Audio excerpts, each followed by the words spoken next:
आपने किसी बिल्डिंग को बनते हुए तो देखा ही होगा, उसमें जो वॉल होता है उसका बेसिक कंपोनेंट क्या होता है? जी हाँ, उसका बेसिक कंपोनेंट ब्रिक होता है। उसी तरह से कोई भी लिविंग ऑर्गेनिज्म जो है वो भी क्या होता है, किसी एक बेसिक कंपोनेंट से मिलकर बना हुआ होता है। क्या ये जानना खास नहीं होगा कि हम लोग किस चीज से मिलकर बने हुए हैं? क्या है हमारा बेसिक कंपोनेंट, यानी the fundamental unit of life, cell. इसी के बारे में हमारा ये वीडियो होने वाला है और हम लोग डिस्कस करेंगे सेल कौन से लार्जेस्ट सेल हैं, कौन से लॉन्गेस्ट सेल हैं, स्मॉलेस्ट सेल हैं, उसके कौन कौन से पार्ट्स हैं, उसके कौन कौन से ऑर्गन्स हैं।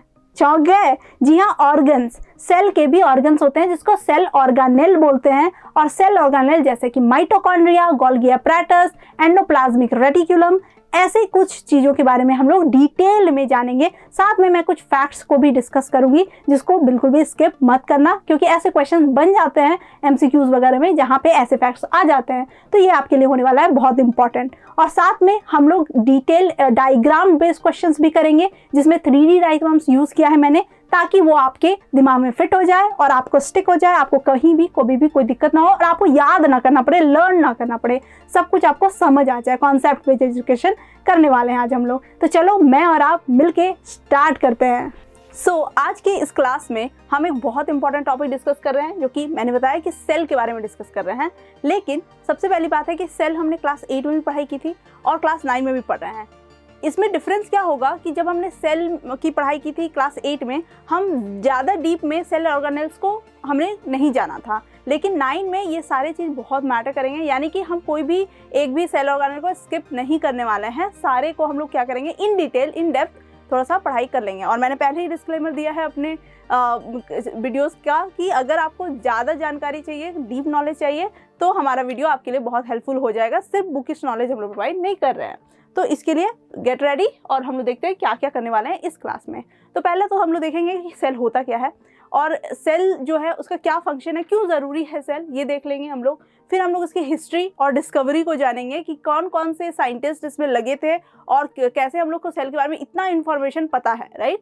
और होना भी चाहिए क्योंकि ये बहुत ज़्यादा इंपॉर्टेंट है, हमारे बॉडी से रिलेटेड है, ह्यूमन बींग्स यानी आपके आसपास से रिलेटेड है, तो हमें इसके बारे में जानना ही चाहिए। तो हमें देखना होगा कि इस जानकारी जो हमें मिला है, हमें जो इतना सेल के बारे में पता है, ये कौन से साइंटिस्ट का कंट्रीब्यूशन रहा है इसमें। ओके, देन विल अंडरस्टैंड कि स्ट्रक्चर ऑर्गेनाइजेशन क्या है। इसमें एक सेलुलर ऑर्गेनाइजेशन भी डिस्कस कर लेंगे हम लोग इससे पहले ही, तब जाके देखेंगे structure organisation of a cell क्या है। मतलब अगर एक सेल है और उसका वो जो भी स्ट्रक्चर है, तो उसके अंदर में क्या होगा, और भी बहुत सारे स्ट्रक्चर्स होंगे। मतलब जब हम लोग सोचते हैं सेल, एक चीज़ दिमाग में आता है, लेकिन वो एक चीज़ नहीं है, देयर आर ग्रुप्स, है ना। ये ग्रुप है ना, इस ग्रुप में जो बहुत सारी चीज़ें हैं उन सबको एक साथ हम लोग डिस्कस करेंगे। फिर एक एक करके हम लोग इसके ऑर्गेनाइजेशन, जैसे सेल मेम्ब्रेन है ना, सेल मेम्ब्रेन को हम लोग थोड़ा डीप में देखेंगे, क्योंकि इसमें और भी जैसे ऑस्मोसिस जैसे चीज़ होती है जो कि बहुत इंपॉर्टेंट है और आप उसको रियल लाइफ से और आसपास से बहुत ज़्यादा ही रिलेटेड कर पाओगे, क्योंकि आपने देखा है। मैं ऐसे इंसिडेंट्स बताऊंगी आपको कि ये ऐसा होता है, तो किसकी वजह से होता है, then osmosis will be the reason. तो आपके दिमाग में लगेगा अरे ये उसकी वजह से हो रहा था, यानी ऑस्मोसिस की वजह से ऐसा हो रहा था। तो ये जानना आपके लिए बहुत बहुत ज़रूरी है, ठीक है। फिर देखेंगे सेल वॉल के बारे में, बहुत सुन रखा है इसके बारे में, ठीक है। Nucleus, cytoplasm, endoplasmic reticulum, Golgi apparatus, lysosomes, ठीक है। माइटोकॉन्ड्रिया, ये तो बहुत पॉपुलर है भाई, plastids, vacuoles and at the last cell division. हमें पता है सेल डिवीजन के बिना तो कोई न्यू सेल बन ही नहीं सकता है, तो सेल डिवीजन भी क्या है, अटमोस्ट इम्पॉर्टेंट थिंग है जो हम लोग यहाँ पे क्या करेंगे, डिस्कस करेंगे। तो हम लोग देखेंगे सबसे पहले कि सेल होता क्या है और इसकी क्या इंपॉर्टेंस है और हम लोग क्यों इसको इतना लाइक एम्फेसिस करके इतना अच्छे से इसकी पढ़ाई कर रहे हैं। देखो सेल क्या होता है, जब मैं बोली कि कोई बिल्डिंग बनता है, राइट, जब आप देखे होंगे कि कोई वॉल बन रहा है या कोई बिल्डिंग बन रहा है, उसमें बहुत सारे मतलब मटेरियल्स की ज़रूरत पड़ती है। जैसे अगर एक कॉन्क्रीट बिल्डिंग बन रहा है तो उसमें सीमेंट चाहिए, ठीक है, ऑब्वियसली लेबरर्स चाहिए और फिर ब्रिक्स चाहिए, ये सबको लाने के लिए पैसा चाहिए, है ना। तो ये सारा चीज़ जो है, दीज आर कॉल्ड रिसोर्सेस, है ना, जिसका यूज़ करके हम लोग एक बिल्डिंग को बना रहे हैं। पर हम लोग यहाँ पे जिस चीज़ के लिए इंटरेस्टेड हैं और इसकी पढ़ाई कर रहे हैं, वो है उस हम लोग बात करेंगे बेसिक यूनिट की, जिसके बिना तो काम चले ही ना। ओके, और भी बहुत सी ज़रूरत है, लेकिन क्या बेसिक यूनिट क्या है जिसके बिना बिल्कुल भी काम नहीं चले। तो अगर अब मैं एक वॉल की बात करूँ, अगर मैं कोई वॉल बना रही हूँ, ठीक है, एक वॉल है और मैं इसकी बेसिक यूनिट की बात करूँ, ठीक है, ऑब्वियस सी बात है कि हर चीज़ इंपॉर्टेंट है, ठीक है, यहाँ हर चीज इंपॉर्टेंट होगा, लेकिन जो मेन चीज इंपॉर्टेंट है वो होगा ब्रिक, है ना। ब्रिक मतलब ईंट, वो क्या होगी, वो सबसे ज्यादा इंपॉर्टेंट होगी और बेसिक होगी। यानी कि अगर आप वॉल बनाने की का इमेजिनेशन, या फिर आप कभी वॉल, जैसे मैंने अभी क्या बोला कि चलो वॉल बनाते हैं, और मैंने क्या किया, सीधा ब्रिक बनाना चालू कर दिया, और अगर मैं ऐसा डायग्राम बनाऊंगी तो आप क्या करोगे, गैस कर लोगे कि ये क्या है। जब भी हम लोग डमसराज खेलते हैं, या फिर डमसराज तो नहीं, पर हम लोग कुछ गेम खेलते हैं, राइट, कि मैं कुछ पिक्चर ड्रॉ करूं और आप उसको गैस करना, ठीक, ऐसा करते हैं। तो हम लोग क्या करते हैं, कोशिश करते हैं वैसे। तो अगर मैं इसको बनाती हूँ तो most of the people will be able to understand easily कि ये क्या है, मैम वॉल है, मे बी, ठीक है। तो you will be able to understand कि ये वॉल है। और ये क्यों हो गया, क्योंकि मैंने इसकी बेसिक यूनिट को ही तो बना दिया, है ना। ये क्या था, ब्रिक था। अगर मैं इसको, अब इसमें क्या कहीं पे मैंने ये ग्रैन्युल्स दिखा रखा है, क्या कहीं पे मैंने वो जो होता है रॉड वगैरह, आयरन रॉड, वो सब दिखाया है, कहीं मैंने सीमेंट को दिखाया है क्या, ये सब नहीं दिखाया है। फिर भी आप समझ पा रहे हो ना कि ये वॉल है, क्यों, क्योंकि ये इसका बेसिक यूनिट था, ठीक है। उसी तरह से सेल जो है वो क्या है, हमारा बेसिक यूनिट है, ठीक है। हमारे कोई भी मतलब ह्यूमन बीइंग है, एनिमल्स है, प्लांट्स है, कुछ भी है, उनका जो स्ट्रक्चर है बॉडी का, या जो भी फंक्शन भी वो लोग कर रहे हैं, उसका जो बेसिक यूनिट है, मतलब जिसके बिना सब, या जिसके दम पे सब कुछ हो रहा है, वो कहलाएगा सेल, ठीक है। These are the basic structure and functional unit of life. It can have so many. तो आप देखो इस तरह से रेड ब्लड सेल है हमारी बॉडी में। अगर ह्यूमन एटोनॉमी की बात की जाए, ये क्या है, ह्यूमन सेल्स है, ये सारे ह्यूमन सेल्स है। प्लांट में भी ऐसे ही सेल्स है, एनिमल्स में भी सेल्स है। हमारे में देखो रेड ब्लड सेल्स है, नर्व सेल्स है, इंटेस्टाइनल, यानी हमारे इंटेस्टाइन में जब डाइजेशन एब्जॉर्प्शन हो रहा होता है उस टाइम में भी सेल है, वाइट ब्लड सेल्स है, ठीक है, स्पर्म सेल है, ओवियम, बोन सेल, मतलब हर जगह जो है हमारे डिफरेंट टाइप्स ऑफ सेल्स आप देख पा रहे हो। यानी कि सेल क्या हो गया, इतना समझ आया कि सेल क्या है, basic structural and functional unit है, जिसकी वजह से और जिसके दम पे ही सारा क्या हो रहा है, बॉडी चल रही है, राइट। तुम्हारी बॉडी जो भी कर रही है, तुम्हारा फंक्शंस, तुम्हारा जैसा भी स्ट्रक्चर है, वो सब किसकी वजह से है, सेल की वजह से है। तो इतना इंपॉर्टेंट है सेल। तो चलिए जान लेते हैं कि कौन कौन से ऐसे साइंटिस्ट थे जिन्होंने कंट्रीब्यूट किया सेल के डिस्कवरी में।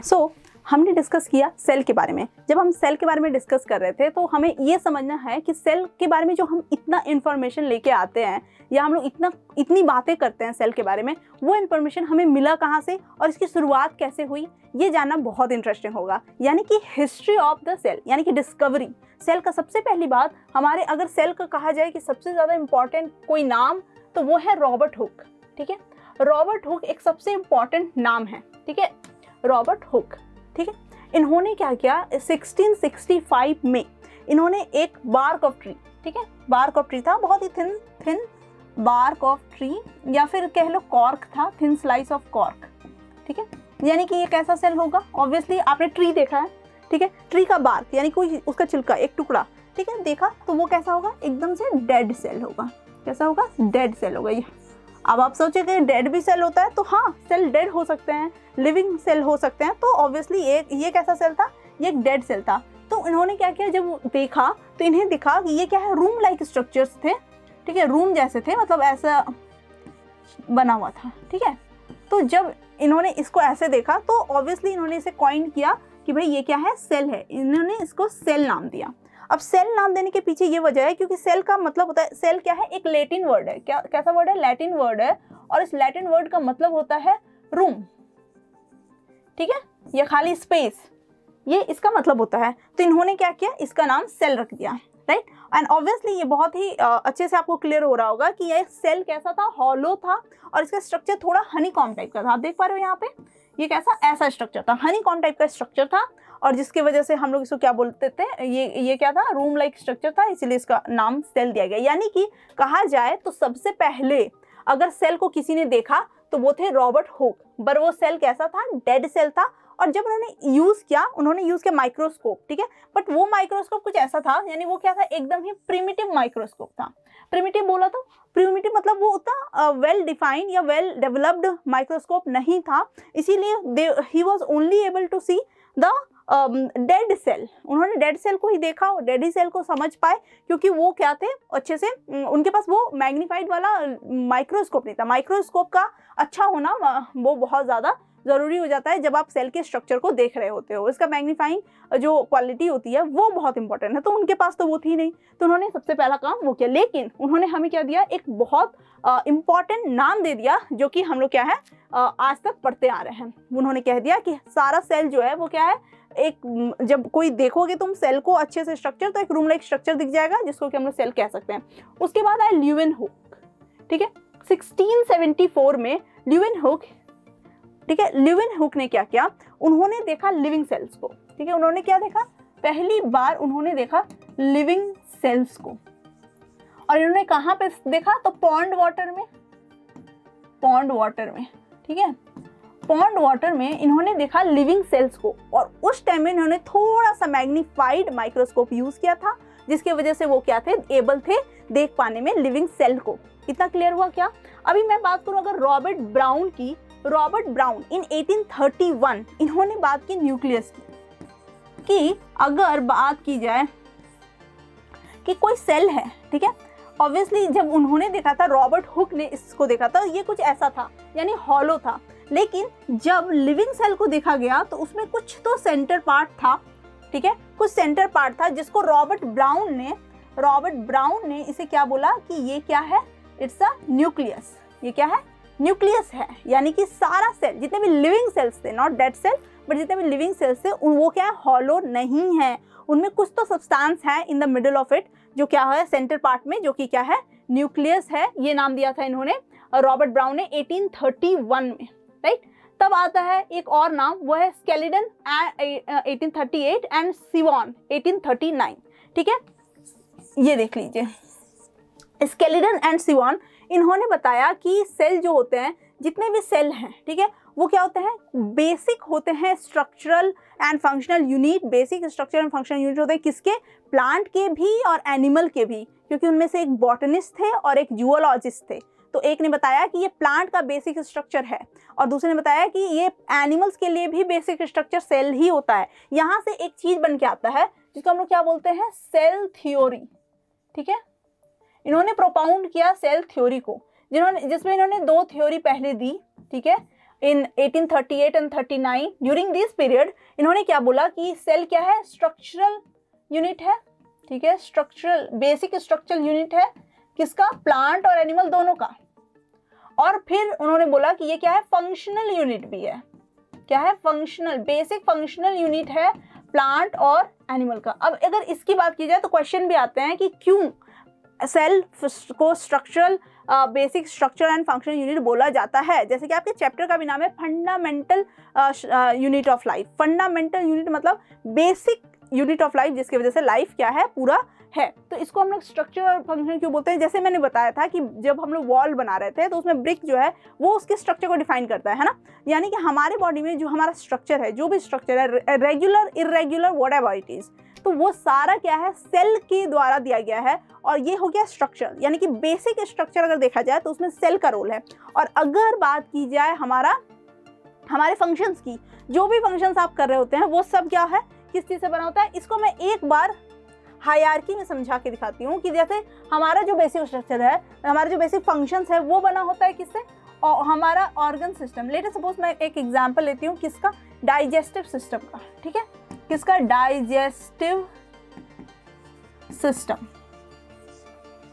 अगर बोली में डाइजेस्टिव सिस्टम, यानी कि इसमें क्या है, इसमें बहुत सारे ऑर्गन साथ में काम कर रहे हैं, जैसे कि हमारा बक्कल का मतलब हमारा माउथ, हमारा ऑसियोफेगस, उसके बाद फिर क्या है हमारा स्टमक, इंटेस्टाइन, लार्ज इंटेस्टाइन, ठीक है, small intestine and these many organs आते हैं, जिसको एलिमेंट्री कनाल बोलते हैं, ठीक है। तो ये क्या है, ग्रुप्स ऑफ ऑर्गन कह सकते हैं, ऑर्गन्स का ग्रुप है ये सिस्टम को, क्या है, ऑर्गन्स का ग्रुप है।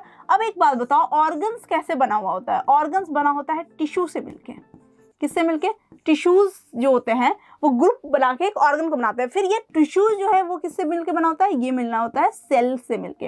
यानी कि अब देखो, अगर मैं एक डाइजेशन भी हो रहा है हमारे बॉडी में, डाइजेशन का प्रोसेस भी हो रहा है, तो ये डाइजेशन का प्रोसेस के लिए अगर बेसिक यूनिट की बात, मैं बार बार बोल रही हूँ, बेसिक यूनिट पे फोकस करना है, ठीक है। अगर डाइजेशन की बात की जाए तो इसमें जो बेसिक यूनिट है वो क्या है, सेल ही है, राइट। यही सेल जो है वो ग्रुप करके सिमिलर फंक्शंस करने के लिए टिश्यूज बनाते हैं, यही टिश्यूज फिर ग्रुप करके ऑर्गन्स बनाते हैं, और जब जाके आपका एक सिस्टम तैयार होता है और ये पूरा प्रोसेस हो पाता है। तो ये बात किया था स्केलेटन और सिवान ने कि तो इन्हें क्या कहा जाता है, they have propounded the cell theory, और उसको क्या बोला जाता है, सेल थ्योरी बोला जाता है। ठीक है, बहुत इंपॉर्टेंट है, क्वेश्चन बनते हैं इससे। ठीक है, कि what are the who has propounded cell theory and what are the points in it, ये सब क्वेश्चन आते हैं। उसके बाद आते हैं वर्चाउ।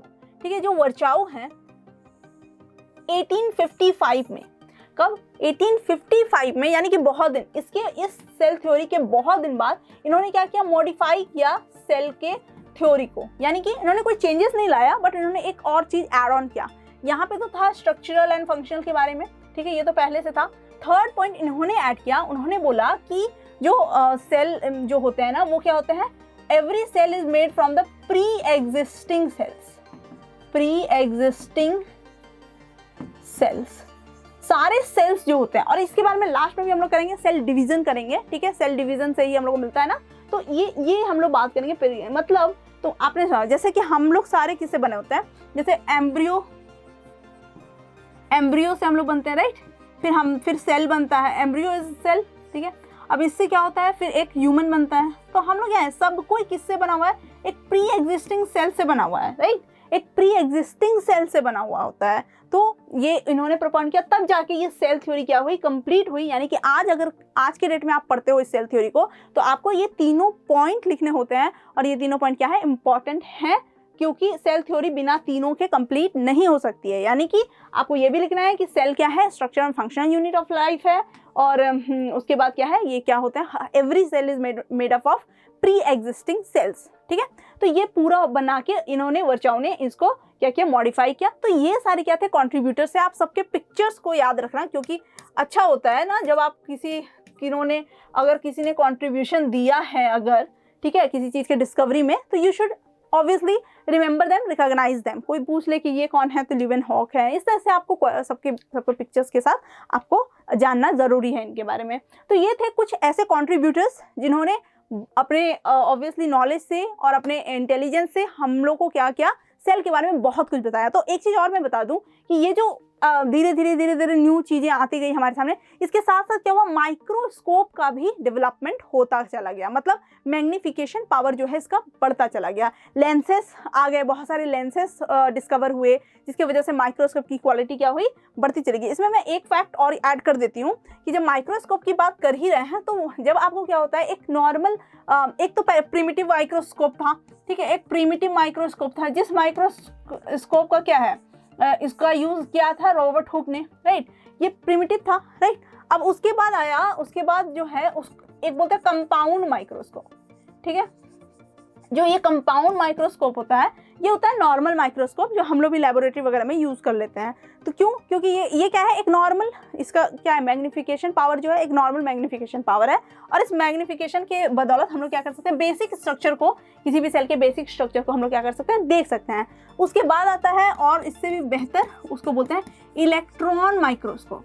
ठीक है, उसको क्या बोलते हैं, इलेक्ट्रॉन माइक्रोस्कोप। और ये इलेक्ट्रॉन माइक्रोस्कोप क्या होता है, सबसे अच्छे क्वालिटी का होता है, मोस्टली अच्छी क्वालिटी का होता है, और ये क्या कर सकता है, इन डेप्थ या फिर कोई कॉम्प्लेक्स स्ट्रक्चर है किसी भी सेल का, तो उसको क्या करता है, ये दिखाता है, कॉम्प्लेक्स स्ट्रक्चर को ये क्या करता है, शो करता है। तो अगर आपको कोई कॉम्प्लेक्स स्ट्रक्चर देता है, जैसे डीएनए वगैरह आपको देखना है, तो आपको क्या जरूरत है, इलेक्ट्रॉन माइक्रोस्कोप की जरूरत है मोस्टली। और उसके बाद क्या है, कंपाउंड माइक्रोस्कोप तो नॉर्मल यूजर्स के लिए, एंड प्रिमिटिव तो पहले चलता था, जिसको रॉबर्ट हुक ने यूज किया। आई होप कि आपको ये सारी बातें समझ आई। ठीक है, हमने क्या डिस्कस किया, हमने कुछ ऐसे कंट्रीब्यूटर्स थे जिनके बारे में डिस्कस किया, और उनके कंट्रीब्यूशन को भी याद किया। एक होता है एक, ठीक है, उसके बारे में मैं बात करती हूँ, साइटोप्लाज्म को किसने डिस्कवर किया था, वो भी मैं बात करूंगी, लेकिन इसके लिए आपको ज़रूरी है जानना कि साइटोप्लाज्म होता क्या है। इसीलिए इसको मैं अभी यहाँ पे हॉल्ट करती हूँ, और हम लोग क्या करेंगे, इतना से अभी काम चलाएंगे, फिर देखते हैं नेक्स्ट स्लाइड में कैसे हम लोग इस चीज़ को अप्लाई करते हैं, और उसके बारे में भी हम लोग अच्छे से जानेंगे, क्योंकि ज़रूरी तो है ही, हमें हर कुछ को जानना है ना, कौन किसने क्या डिस्कवर किया। तो साथ साथ में डिस्कवरी जिसने किया ना, उसका नाम भी अपने दिमाग में याद रखना। ठीक है, क्योंकि कभी कभी जब क्वेश्चन ज़्यादा टफ करने की कोशिश की, देखो प्रॉब्लम क्या है यहाँ पे, मैं अब एक चीज़ और समझा देती हूँ कि जब आप कुछ पढ़ रहे होते हो, ठीक है, तो पढ़ रहे होते हो तो 70% ऐसे क्वेश्चन होते हैं। ठीक है, 70 टू, मैं तो कम ही बोल रही हूँ, 80% भी बोल सकते हैं, 70 to 80% क्वेश्चन ऐसे होते हैं जो सबके लिए होते हैं, ठीक है, जो हर बच्चे के लिए होते हैं, मतलब हर बच्चा उसको आराम से कर सकता है, ठीक है, 70 to 80%। उसके बाद 30 to 20% ऐसे क्वेश्चंस होते हैं, ठीक है, 20 to 30, ऑल्दो मैं उल्टा ही लिख रही हूँ, लेकिन ठीक है, 20 to 30% ऐसे क्वेश्चंस होते हैं जो क्या होता है, किसी स्पेसिफिक बच्चों के लिए होते हैं। स्पेसिफिक बच्चों के लिए मतलब जिन्होंने बहुत डीप पढ़ाई की है, अच्छे से पढ़ाई की है, वैसे होते हैं। उसके अलावा भी अगर मैं बोलूँ तो अगर मैं यहाँ पे भी थोड़ा छांट दूँ तो मान लो यहाँ पे भी समझो कि 10% को मैं बचा लूँ, ठीक है, यहाँ से माइनस कर दूँ 10%, और 10% या नहीं तो 10 भी परसेंट नहीं, मैं तो हालांकि इसको एग्जैगरेट नहीं करती हूँ, 5% क्वेश्चन ऐसे होते हैं जो सिर्फ उन्हीं बच्चों के लिए होते हैं जो कि क्या है, एक्चुअली चाहते थे पढ़ना और पढ़ाई कर रहे हैं, उनकी कोई मजबूरी नहीं है पढ़ना, ठीक है, they are interested in studies and they are like kind of discovery type of person, और क्या है, थोड़े से वो लालची टाइप के लोग हैं जिनको नॉलेज की भूख है, लालच है, और जो मेधा गुरु को सब्सक्राइब करके बैठे हैं, है ना। तो ये क्या है, 5% लोग ही ऐसे होंगे जिन्होंने क्या है, जो ऐसे पढ़ाई करते हैं और जिनके मार्क्स भी बहुत, तो वैसे लोगों के लिए ये जानना बहुत ज़रूरी है। हर चीज़ को, किसी भी चीज़ को आप स्किप नहीं करो, ठीक है, हर चीज़ को एक उस नज़रिए से देखो कि आप जानने के लिए पढ़ रहे हो, मार्क्स के लिए नहीं पढ़ रहे हो, आप जानने के लिए पढ़ रहे हो। इसीलिए जब आप डिस्कवरी की बात करो या कोई भी चीज़ के बारे में बात करो तो ये याद रखना, कुछ पॉपुलर डिस्कवरर्स जो साइंटिस्ट हैं, कुछ पॉपुलर हैं, जैसे कि ये सब थे, ये बहुत पॉपुलर हैं और ऐसे क्वेश्चन बनते ही बनते हैं, ठीक है। तो ऐसे भी बहुत सारे क्वेश्चन हैं, जैसे मान लो गोल्गी अपैरेटस किसने बनाया, इस टाइप के कुछ ऐसे हैं जो कि आपको जानने चाहिए। माइटोकॉन्ड्रिया किसने बनाया, तो मतलब किसने डिस्कवर किया, बनाया क्या, किसने डिस्कवर किया, तो ये सारे कुछ साइंटिस्ट और के भी नाम आपको क्या करने होते हैं, याद रखने होते हैं, और ये सब मैं आपको इस क्लास में बताऊंगी, ठीक है। तो ये हो गया हमारा हिस्ट्री ऑफ सेल। सो हमने डिस्कवरी के बारे में बात कर ली। अब हम बात करेंगे कि सेल जो होते हैं वो कितने टाइप्स के हो सकते हैं, नंबर्स हो सकते हैं। एक्चुअली स्ट्रक्चरल ऑर्गेनाइजेशन जो होता है वो सेल का, से पहले एक और चीज़ करेंगे, वो है सेल्यूलर ऑर्गेनाइजेशन, ठीक है। सेल्यूलर ऑर्गेनाइजेशन का मतलब है कि एक सेल जो होता है वो किस टाइप के हो सकते हैं, मतलब different shapes, different numbers of cells और डिफरेंट साइजेस होते हैं सेल के, ठीक है। उसके बाद डिस्कवर करें, जैसे कि यहाँ पे आप देखो ये क्या है, ब्लड सेल्स है, ठीक है। ब्लड सेल्स अगर देखा जाए तो कैसा है, बाइकॉन्केवियल शेप का है, या फिर कह सकते हो स्पेरिकल शेप का है। आप देखो ये है नर्व सेल, ठीक है। अब ये नर्व सेल को देखो, ये क्या है, इनलोंगेटेड है, ब्रांच्ड है, ठीक है, ब्रांच्ड और इनलोंगेटेड है। उसके बाद अगर बात की जाए तो अमीबा वगैरह है, ये सब क्या इरेग्युलर शेप के हैं, यूग्लिना एंड ऑल। तो ये क्या है, these type of different shapes you can see, ठीक है। अब क्या होता है सेल्यूलर, नंबर ऑफ सेल्स, पहली बात कर लेते हैं नंबर ऑफ सेल्स के according there are 2 types of cells, okay. One is unicellular, आप ये सब जानते ही होंगे, सेल्यूलर, और एक है मल्टी सेल्यूलर, ठीक है।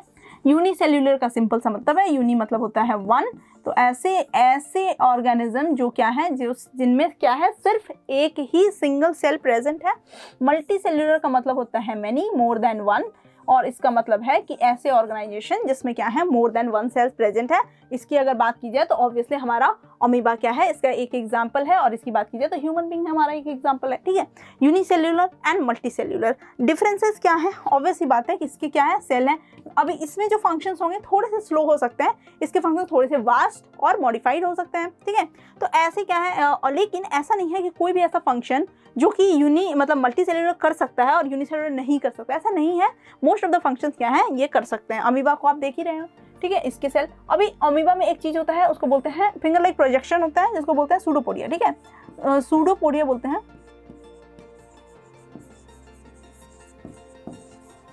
ठीक है। अब ये सूडोपोडिया जो होता है, ये सूडोपोडिया क्या करता है, ये एक तरह से समझो फॉल्स लेग है, ठीक है, फॉल्स लेग है, जिसका यूज करके ये क्या करते हैं, कैच करते हैं। जैसे ये क्या होता है, थोड़ा सा ग्रो करता है, और यहाँ पे मान लो फूड है तो इसको क्या करता है, ये इनगल्फ करता है, ठीक है, इनगल्फ करता है, मूवमेंट में हेल्प करता है। ये सारी चीजें हो गई अमीबा से रिलेटेड। अब क्या है, इतना क्लियर हुआ क्या, अब है अब आप देखो साइज, ठीक है, और शेप की पहले बात कर लेते हैं। शेप जो होता है वो डिपेंड करता है किस पे, फंक्शन ऑफ सेल्स पे, फंक्शंस ऑफ सेल पे, यानी कि कोई एक सेल जो है उसके कैसे फंक्शन होंगे उसी के अकॉर्डिंग उसका शेप होगा, ठीक है, जैसा फंक्शन वैसा शेप। जैसे कि अगर मैं इसकी बात करूं तो इसका काम है कैरी करना क्या, स्पेशली O2, ठीक है।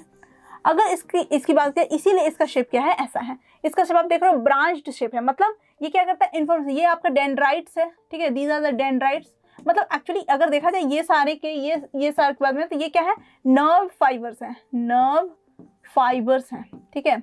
अगर नर्व फाइबर्स की बात की जाए, ठीक है, तो ये नर्व फाइबर्स जो होते हैं वो क्या करते हैं, ये डेंड्राइट्स जो होते हैं, डेंड्राइट्स ये क्या करते हैं, कैच करते हैं। क्या कैच करते हैं भाई, तो मैसेजेस को कैच करते हैं, ठीक है, मैसेजेस को कैच करते हैं, इन्फॉर्मेशन को कैच करते हैं। और उसके बाद ये इन्फॉर्मेशन कैच करते, जैसे कि मान लो ये आपकी बॉडी है, एक पार्ट में इसका मान लो ये डेंड्राइट्स है और एक तो वो क्या करता है, मैसेजेस को कैरी करते रहता है, ठीक है। तो यानी कि इसका काम है, कुरियर बॉय का काम है या कैरी करने का काम है, इसीलिए इसको क्या होना जरूरी है, लॉन्ग होना भी जरूरी है एंड ब्रांच्ड होना भी जरूरी है। ब्रांच्ड होना भी जरूरी है, लॉन्ग तो होना जरूरी है ही, ब्रांच होना भी जरूरी है। आप देखो, और इसके ये क्या है, इसके अंदर क्या है, एक सेल बॉडी है, सेल बॉडी है, ठीक है, जो एक नॉर्मल सेल में होता है, ये इसको बोलते हैं, ये जो लॉन्ग सा नर्व है इसको एक्सॉन बोलते हैं, ठीक है। आप देखो ये बीच बीच में क्या है, गैप दिया हुआ है इस टाइप से, इसको रॉड ऑफ रेनवियर बोलते हैं। ये सबको अभी आपको इतना डिटेल नहीं करना है, बिकॉज ये आप कर लेंगे दूसरे चैप्टर्स में। और याद रखना कि ये फिर क्या होता है, जाके ब्लड वेजल्स में जाके इन्फॉर्मेशन को फिर आपको ब्रेन को देते हैं। इस तरह से नर्व सेल है, एक नर्व सेल दूसरे नर्व सेल से कनेक्टेड होता है, लेकिन बीच में क्या होता है, एक जंक्शन होता है और उस जंक्शन को बोलते हैं साइनेप्स, ठीक है, साइनेप्स बोलते हैं उस जंक्शन को, ये याद रखना है। ऐसे क्वेश्चन कभी कभी आ जाते हैं, बहुत रेयर है पर आते हैं, ठीक है। तो यानी कि समझ आया सेल क्या, तो सबसे पहले हमने बात की नंबर्स ऑफ सेल्स की। नंबर ऑफ सेल्स मतलब यूनिसेल्युलर, मल्टीसेल्युलर। यूनिसेल्युलर हमने देखा जैसे अमीबा वगैरह है, ठीक है, उसका शेप हो गया, साइज हो गया। साइज की अगर बात कर लें, ठीक है, साइज के बारे में थोड़ा जानना इंटरेस्टिंग होगा, क्योंकि साइज क्या होता है, छोटा बड़ा हो सकता है, राइट। साइज जो होता है वो क्या हो सकता है, वेरी कर सकता है। ऑल्दो अगर आप ये डिपेंड नहीं करता है साइज ऑफ एनिमल, एनिमल के साइज पे सेल का साइज डिपेंड नहीं करता है, वो अगेन किस पे डिपेंड करता है, according to the shape and the function, ठीक है। तो साइज क्या हो सकता है, यानी कि अगर मैं बोलूं कि smallest cell in general, not of human body, smallest cell क्या है, एक माइकोप्लाज्म बोल के, माइकोप्लाज्म, ठीक है, माइकोप्लाज्म ये बोल के, एक क्या है, ये क्या है, बैक्टीरिया है ना, बैक्टीरिया, ये bacteria, it is the smallest cell, ठीक है।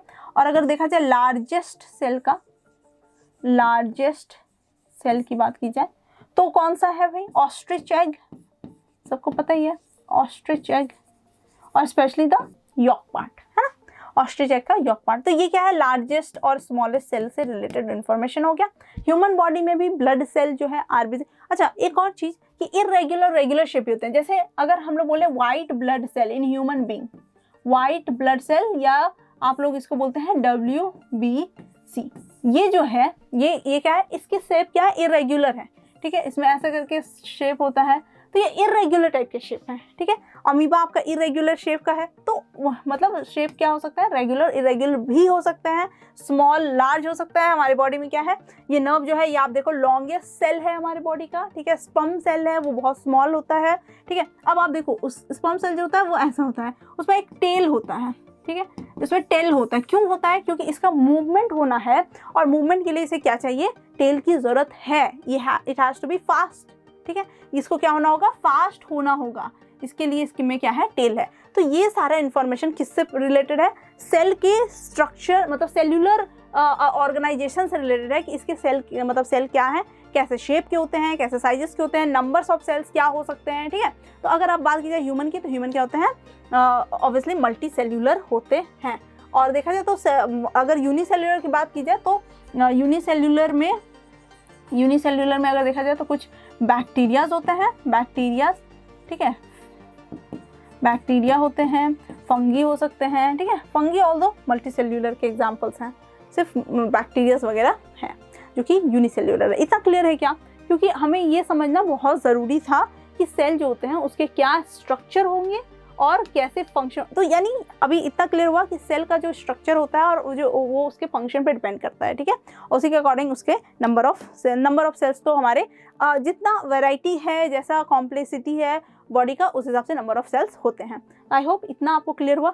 तो अब हम जानेंगे कि सेल का जो स्ट्रक्चर ऑर्गेनाइजेशन है, जो हमने सेल्यूलर ऑर्गेनाइजेशन देख लिया, नंबर ऑफ सेल्स अलग होते हैं, शेप अलग होता है, साइज अलग होता है। अब उसके कुछ स्ट्रक्चर में कुछ ऐसे चीज़ें हैं जिनको बारे में भी हमें जानना सबसे ज़्यादा ज़रूरी है। अगर मैं इसकी बात करूँ तो इट्स अ प्लांट सेल। अगर ये प्लांट सेल है और इस प्लांट सेल की अगर मैं बात करूँ तो आप देखो इसकी 2 कवरिंग है, ठीक है। अगर मैं इस अंदर वाले कवरिंग की बात करूँ, आप देख पा रहे होगे, आई होप कि आप ये देख पा रहे होगे, ये जो आपकी अंदर वाली कवरिंग है इसको बोलते हैं सेल मेम्ब्रेन।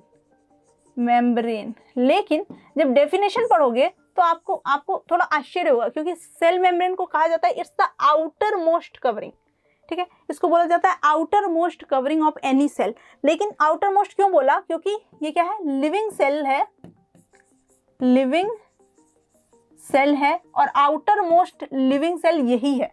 इसके पहले वाला जो भी लेयर है वो डेड है, उसके बारे में भी हम लोग आगे बात करेंगे। लेकिन ये क्या है, सेल है जो कि क्या है, मेम्ब्रेन। इसको क्या बोलते हैं? प्लाज्मा मेम्ब्रेन भी बोलते हैं।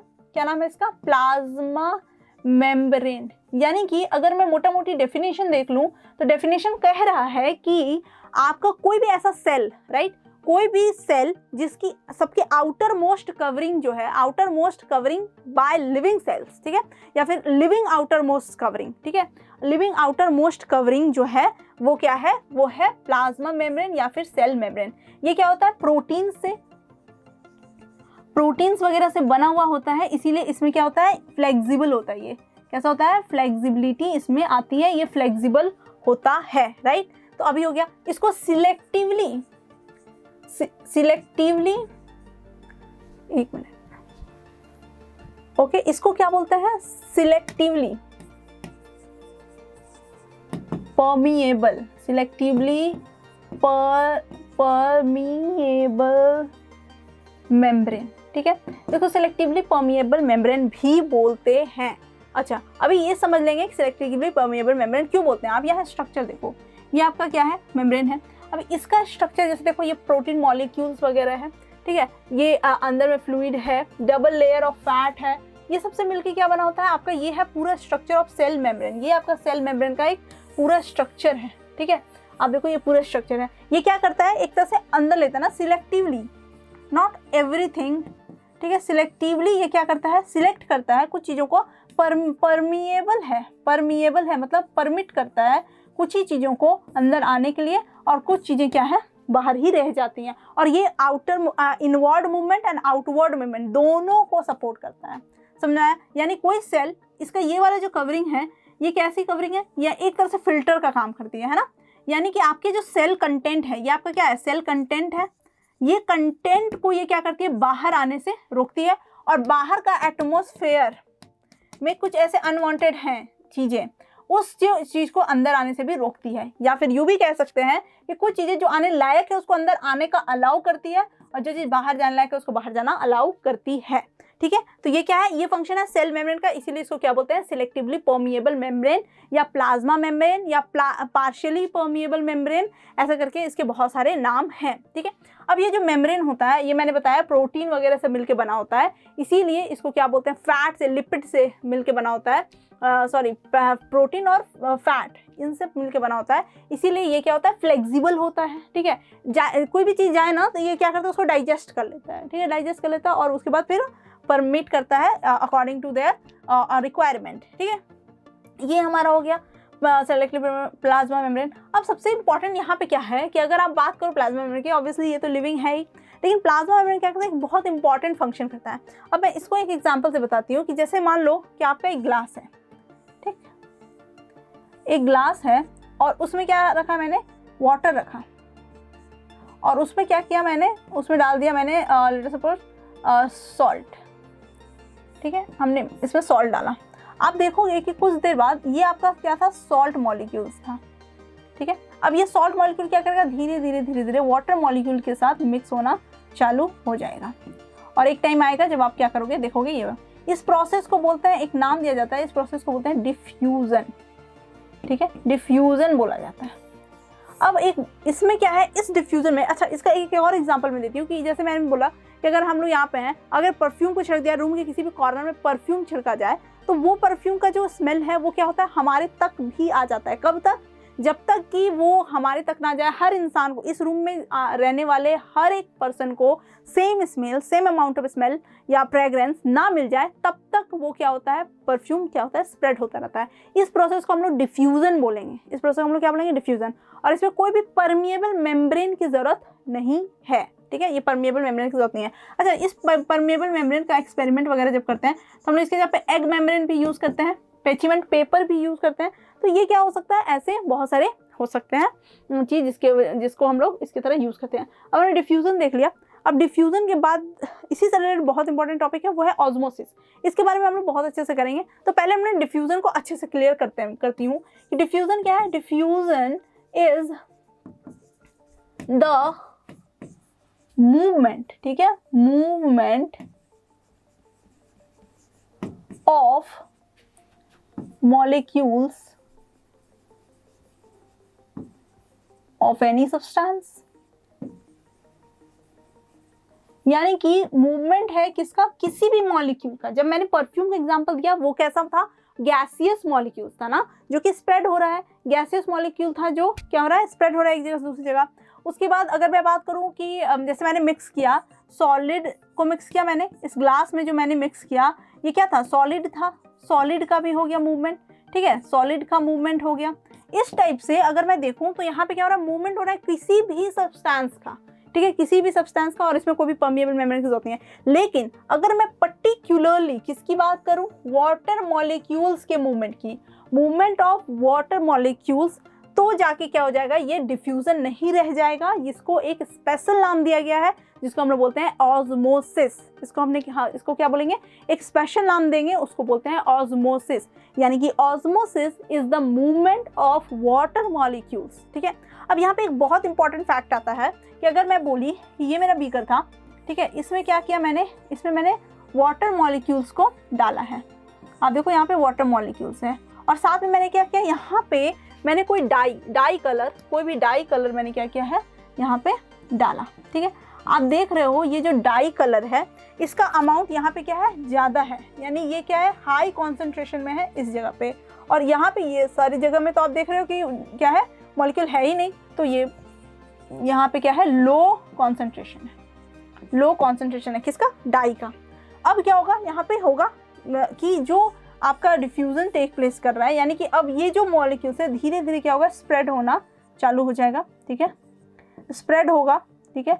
और ये आप देखो इवनली स्प्रेड हो गया है, कहाँ तक और कब तक, जब तक कि आप ये क्या हो जाए, पूरा जो आपका स्ट्रक्चर है वो एक इक्विलिब्रियम स्टेट में ना आ जाए। आप देखो इक्विलिब्रियम स्टेट में ना आ जाए, और इक्विलिब्रियम अभी देखो ये एक इक्विलिब्रियम स्टेट में आ गया है, मतलब mostly number of water molecules and number of dyes are same. यहाँ पे क्या है, ये सेम हो गया है। तो आप देखो ये प्रोसेस कहलाता है। तो अभी आप एक पहले तो दो चीज़ यहाँ जानना जरूरी है कि ये डायरेक्शन क्या फॉलो किया, ठीक है, इसमें कौन सा डायरेक्शन फॉलो हुआ है, और दूसरा इसमें ये कब तक चलेगा, ठीक है, टिल व्हेन टू स्टॉप, ठीक है। डायरेक्शन गया high to low, high to low, ये था डायरेक्शन। और कब स्टॉप हो गया, जब एक स्टेट आ जाए इक्विलिब्रियम का, ठीक है, इक्विलिब्रियम का स्टेट आ जाए, तब जाके ये क्या हो जाता है, स्टॉप हो जाता है, राइट। तो ये जो प्रोसेस था, यहाँ पे मैंने क्या किया, डाई कलर यूज किया था, ठीक है, डाई कलर यूज किया था वाटर में। तो एक चीज याद रखना कि यहाँ मूवमेंट किसका हो रहा है, वाटर का या डाई का, आप बताओ, यहाँ मूवमेंट किसका हो रहा था, मतलब डाई का। डाई था ना यहाँ पे, जो कि यहाँ मूव करके अभी यहाँ पे आ गया है, तो मूवमेंट जो हो रहा है वो एक डाई का हो रहा है, डाई कलर का। तो ये क्या हो सकता है, एक लिक्विड हो सकता है, सॉलिड भी हो सकता है, कभी आप अगर पाउडर कलर यूज करो तो, ठीक है, सॉलिड हो सकता है, तो यानी कि पाउडरी हो सकता है। यानी कि आप क्या बोल रहे हैं, यहाँ पे कोई स्पेसिफिकेशन नहीं है कि वाटर का ही मूवमेंट हो रहा है, वाटर मॉलिक्यूल्स का ही मूवमेंट हो रहा है, इसलिए इसको हम लोग क्या बोलेंगे, डिफ्यूजन बोलेंगे या ऑस्मोसिस बोलेंगे। तो इसको हम लोग क्या बोलेंगे, डिफ्यूजन बोलेंगे, ठीक है, डिफ्यूजन बोलेंगे। जैसे आपके बॉडी में क्या होता है, मैं एक एग्जांपल और दे देती हूँ कि आपके बॉडी में क्या होता है, हमारे बॉडी में डीऑक्सीजनेटेड ब्लड और ऑक्सीजनेटेड ब्लड घूम रहा होता है, राइट। तो अभी जब डीऑक्सीजनेटेड ब्लड की बात करते हैं अगर, तो मान लो ये क्या है, ये मेरा ब्लड वेजल है, ठीक है। अब ये यहाँ पे क्या है, बहुत सारे मेरे ब्लड है, ठीक है। तो ये ब्लड जो अब बाहर में क्या है, O2 है, तो ये क्या होगा, एब्जॉर्ब होगा, कैपिलरीज के थ्रू होता है, ये तो आपने पढ़ा ही है, कैपिलरीज के थ्रू होता है, ठीक है। तो ये जो एब्जॉर्प्शन है यहाँ पे गैस का हुआ ना, ये एब्जॉर्प्शन जो हुआ गैस का हुआ, मतलब गैस अंदर आई, राइट। तो ये जो मतलब तब तक जब तक ये पूरा स्प्रेड ना हो जाए। तो यहाँ पे जो गैस का मूवमेंट है इसको क्या बोलेंगे, डिफ्यूजन बोलेंगे, क्योंकि यहाँ वाटर मॉलिक्यूल की तो बात नहीं हो रही, यहाँ पे किसकी बात हो रही है, गैसेस मॉलिक्यूल। यानी आपकी बॉडी में क्या हो रहा है, डिफ्यूजन का प्रोसेस हो रहा होता है, ऑस्मोसिस नहीं, डिफ्यूजन का प्रोसेस हो रहा होता है, ठीक है। तो अब हम लोग जानेंगे कि ठीक है, जब भी अगर ये हो गया कि भाई डिफ्यूजन ऐसा है, ऑस्मोसिस में वाटर मॉलिक्यूल्स होता है, तो आखिर इसके इतना डिटेलिंग क्यों जानना है, क्योंकि हमारे हर सेल में, ठीक है, inside the cell there is water present, ठीक है। कोई भी सेल है इसके अंदर में क्या है, वाटर प्रेजेंट है, और आउटसाइड में भी क्या है, वाटर प्रेजेंट होता है। अभी हम लोग देख लेंगे कि इसका क्या प्रभाव पड़ता है, क्या है जरूरत। और सबसे पहली बात, इसमें दो टर्म याद रखना है। एक तो ये किसका मुंह में स्ट्रिक्टली याद रखना है, इसको लिखना भूल गए तो आपका डेफिनेशन एकदम इनकम्प्लीट है, राइट। एक तो movement of water molecules specifically, high to low concentration तो है ही, and then semi permeable membrane should be present. Semi permeable membrane को क्या है, एकदम है, होना ही होना चाहिए। सेमी परमिएबल मेम्ब्रेन अगर नहीं है तो फिर ये क्या है, तो फिर ये ऑस्मोसिस का प्रोसेस मुश्किल है, right. Now you see the 3 stages which I have made here, कि एक स्टेज ऐसा आया जिसमें क्या था, सेल था, ठीक, एक सेल था नॉर्मल साइज का। अब इस सेल के अंदर मैंने बोला था कि वाटर है, ठीक है, इस सेल के अंदर वाटर है, और आउटसाइड द एनवायरनमेंट जो है उसमें भी क्या है, वाटर का क्वांटिटी है, ठीक है। अब अगर मैं बोलूं concentration in the water inside the cell और outside the cell is equal, ठीक है, अगर इक्वल है तो यहाँ ऑस्मोसिस होगा कि नहीं होगा, ये बताओ, ऑस्मोसिस होगा या नहीं होगा, और होगा तो किस डायरेक्शन में होगा। तो जी हाँ, यहाँ ऑस्मोसिस बिल्कुल नहीं होगा, क्योंकि यहाँ पे वाटर मूव कर ही नहीं सकता है, क्योंकि वाटर ऑलरेडी क्या है, इक्विलिब्रियम स्टेट में। मैंने बोला था कि ये तब तक ये प्रोसेस चलता है जब तक कि वो एक इक्विलिब्रियम स्टेट में ना आ जाए। तो ये तो ऑलरेडी इक्विलिब्रियम स्टेट में है, ठीक है, ये तो ऑलरेडी इक्विलिब्रियम स्टेट में है, तो ये कहीं से भी मूवमेंट नहीं करेगा, ऑस्मोसिस नहीं करेगा, ठीक है। अगर इसकी बात की जाए तो ये तो हो गया, मान लो कि नो ऑस्मोसिस हुआ, लेकिन ऐसे सोल्यूशन को क्या बोलेंगे, ठीक है, ऐसे सोल्यूशन को क्या बोलेंगे जिसमें क्या है, बाहर और अंदर सेम कॉन्सेंट्रेशन है, क्या चीज का, वाटर का। तो ऐसे को क्या बोलेंगे, आइसोटोनिक सोल्यूशन। मैं यहीं पे लिख देती हूँ, इजी होगा आपको अंडरस्टैंड करना। आइसोटोनिक सोल्यूशन, इसको क्या बोलते हैं, आइसोटोनिक सोल्यूशन बोलते हैं। और आइसोटोनिक याद रखना है, आइसोटोनिक सोल्यूशन में वाटर कॉन्सेंट्रेशन आप देखो 70% water outside the cell and 70% water inside the cell है, यानी कि कोई भी मूवमेंट वाटर का नहीं हुआ। यानी कि अगर वाटर, अच्छा, अगर ऐसा मैं बोली कि ऑस्मोसिस नहीं हो रहा है, इसका मतलब कि क्या, सेमी परमिएबल मेम्ब्रेन बंद हो जाएगा और रिस्ट्रिक्ट करेगा कि नहीं, आना ही नहीं है, होगा, लेकिन जितना अमाउंट बाहर जा रहा है उतना अमाउंट फिर से अंदर भी आ रहा है, फिर जितना अमाउंट बाहर जा रहा है फिर उतना ही अंदर आ जा रहा है। तो ये प्रोसेस क्या है, एक बैलेंस्ड प्रोसेस है। इसमें हो तो यहाँ भी रहा है, मूवमेंट हो रहा है, बट ये मूवमेंट हाई कॉन्सेंट्रेशन लो कॉन्सेंट्रेशन तो हो ही नहीं सकता है, तो ये भी हाई वो भी लो, तो इस तरह से क्या है, एक बैलेंस स्टेट में ये आ जाता है। इसको आइसोटोनिक सोल्यूशन बोलते हैं। आप देखो ये सेल जो होता है ये नॉर्मल साइज का सेल है, और इस सेल के साइज में कोई भी चेंजेस नहीं आएगा, ठीक है, ये नॉर्मल साइज का सेल है। अब आते हैं, बात करते हैं दूसरे सोल्यूशन की। अब ये सोल्यूशन क्या है कि आप देखो यहाँ पे 90% वाटर है आउटसाइड 90% वाटर है, इनसाइड में कितना था, 70% वाटर था, ठीक है। तो जब आउटसाइड में 90% है, यानी बाहर में सेल का वाटर क्या है, ज़्यादा है, और अंदर में कंसंट्रेशन ऑफ सेल क्या है, कम है। तो ये है हाई, ठीक, और ये है लो। तो डायरेक्शन मैंने बताया था, कैसा जाएगा, ऐसा जाएगा, हाई टू लो जाएगा, यानी कि जितने भी वाटर हैं वो क्या होने लगेंगे, सेल के अंदर जाने लगेंगे। और हमें पता है सेल के अंदर वाटर जाएगा तो वो कैसा हो जाएगा, स्वेल हो जाएगा, टर्जिड हो जाएगा, ठीक है। तो यहाँ पे क्या होगा, सेल जो होगा वो हो जाएगा स्वेल, और स्वेल करके कभी कभी बर्स्ट भी कर सकता है। अब मैं बताऊंगी ये बर्स्टिंग कैसे रुकता है या कौन कंट्रोल करता है इसको। स्वेल हो गया, इस प्रोसेस को टर्जिडिटी भी बोलते हैं, टर्जिडिटी, ठीक है, टर्जिडिटी। मैं फिर से लिख देती हूँ, टर्जिडिटी, यानी आपका ये जो सेल है वो कैसा हो गया है, स्वेल हो गया है, यानी टर्जिड हो गया। टर्जिड मतलब फुला हुआ होना, ये टर्जिड हो गया है, राइट, टर्जिड हो गया है। तो ऐसे सॉल्यूशन को क्या बोलेंगे, हाइपोटोनिक सॉल्यूशन, ठीक है, ऐसे को बोलेंगे हाइपोटोनिक सॉल्यूशन। हिप्पो याद रखो, हिप्पो क्या होता है, मोटा होता है, फुला हुआ होता है, वैसे ही हाइपो मतलब फुला हुआ, ठीक है। तो टर्जिड, ठीक है। अब आते हैं थर्ड में, समझ आया, isotonic solution no changes, hypotonic solution then cell will get swelled और टर्जिड, ओके।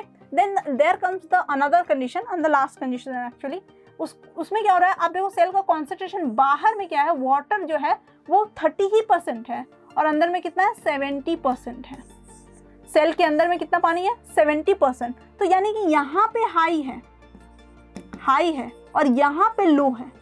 अब क्या होगा, डायरेक्शन ये हो जाएगा, यानी सेल का जो वाटर है वो क्या हो रहा है, बाहर निकल रहा है। देखो एक चीज और मैं बता दूं कि अगर मैं बोल रही हूँ सेल का पानी बाहर निकल रहा है, इसमें सेल अंदर जा रहा है, तो क्या इसका मतलब ये है कि सेल से बाहर कुछ भी नहीं आ रहा है, ठीक है। मतलब सेल में वाटर तो इन हो ही रहा है क्योंकि हाई टू लो जाना है, लेकिन बाहर भी आ रहा है कुछ पानी, क्योंकि ये सेमी परमेबल मेम्ब्रेन है, कुछ पानी बाहर भी आ रहा है। लेकिन the amount of water getting in and the amount of water getting out is very different. मतलब लेस देन, ये क्या है आपका अमाउंट जो है, जो पानी अंदर जा रहा है उसका amount of water, and the amount of water which is coming out is very less, ठीक है। Amount of water which coming out is very less than the amount getting in the cell, ठीक है। Cell के अंदर जो जा रहा है पानी वो क्या है, ज़्यादा है, और सेल के बाहर जो पानी जा रहा है वो बहुत कम है। और यहाँ पे क्या हो रहा है, सेल के अंदर जो पानी जा रहा है वो बहुत कम है और सेल से बाहर निकल रहा है पानी एकदम। आप देखो इस हद तक पानी बाहर निकल गया है कि आप देखो ये सेल कैसा हो गया है, एकदम से श्रंकन हो गया है, श्रिवल हो गया है, या इसको बोलते हैं फ्लैसिड होना। क्या होना, फ्लैसिड होना, और इस प्रोसेस को फ्लैसिडिटी भी बोलते हैं, ठीक है। आप देखो ये वाला कंडीशन। अब इसमें एक और कंडीशन, तो ठीक है, इसको बोलेंगे हाइपरटोनिक सोल्यूशन, इसको बोलेंगे हाइपरटोनिक सोल्यूशन, ठीक है। आई होप ये तीन आपको बहुत अच्छे समझ में आया होगा और भूलना नहीं है और कंफ्यूज भी नहीं होना है, क्योंकि ये कंफ्यूज करते हैं ना। आइसोटोनिक सोल्यूशन तो सिंपल है, इसमें कोई कंफ्यूजन नहीं होगा, सिंपल है, बाहर और का पानी और अंदर पानी एकदम सेम है, तो कोई मूवमेंट हो ही नहीं रहा, ऑस्मोसिस नहीं हो रहा है।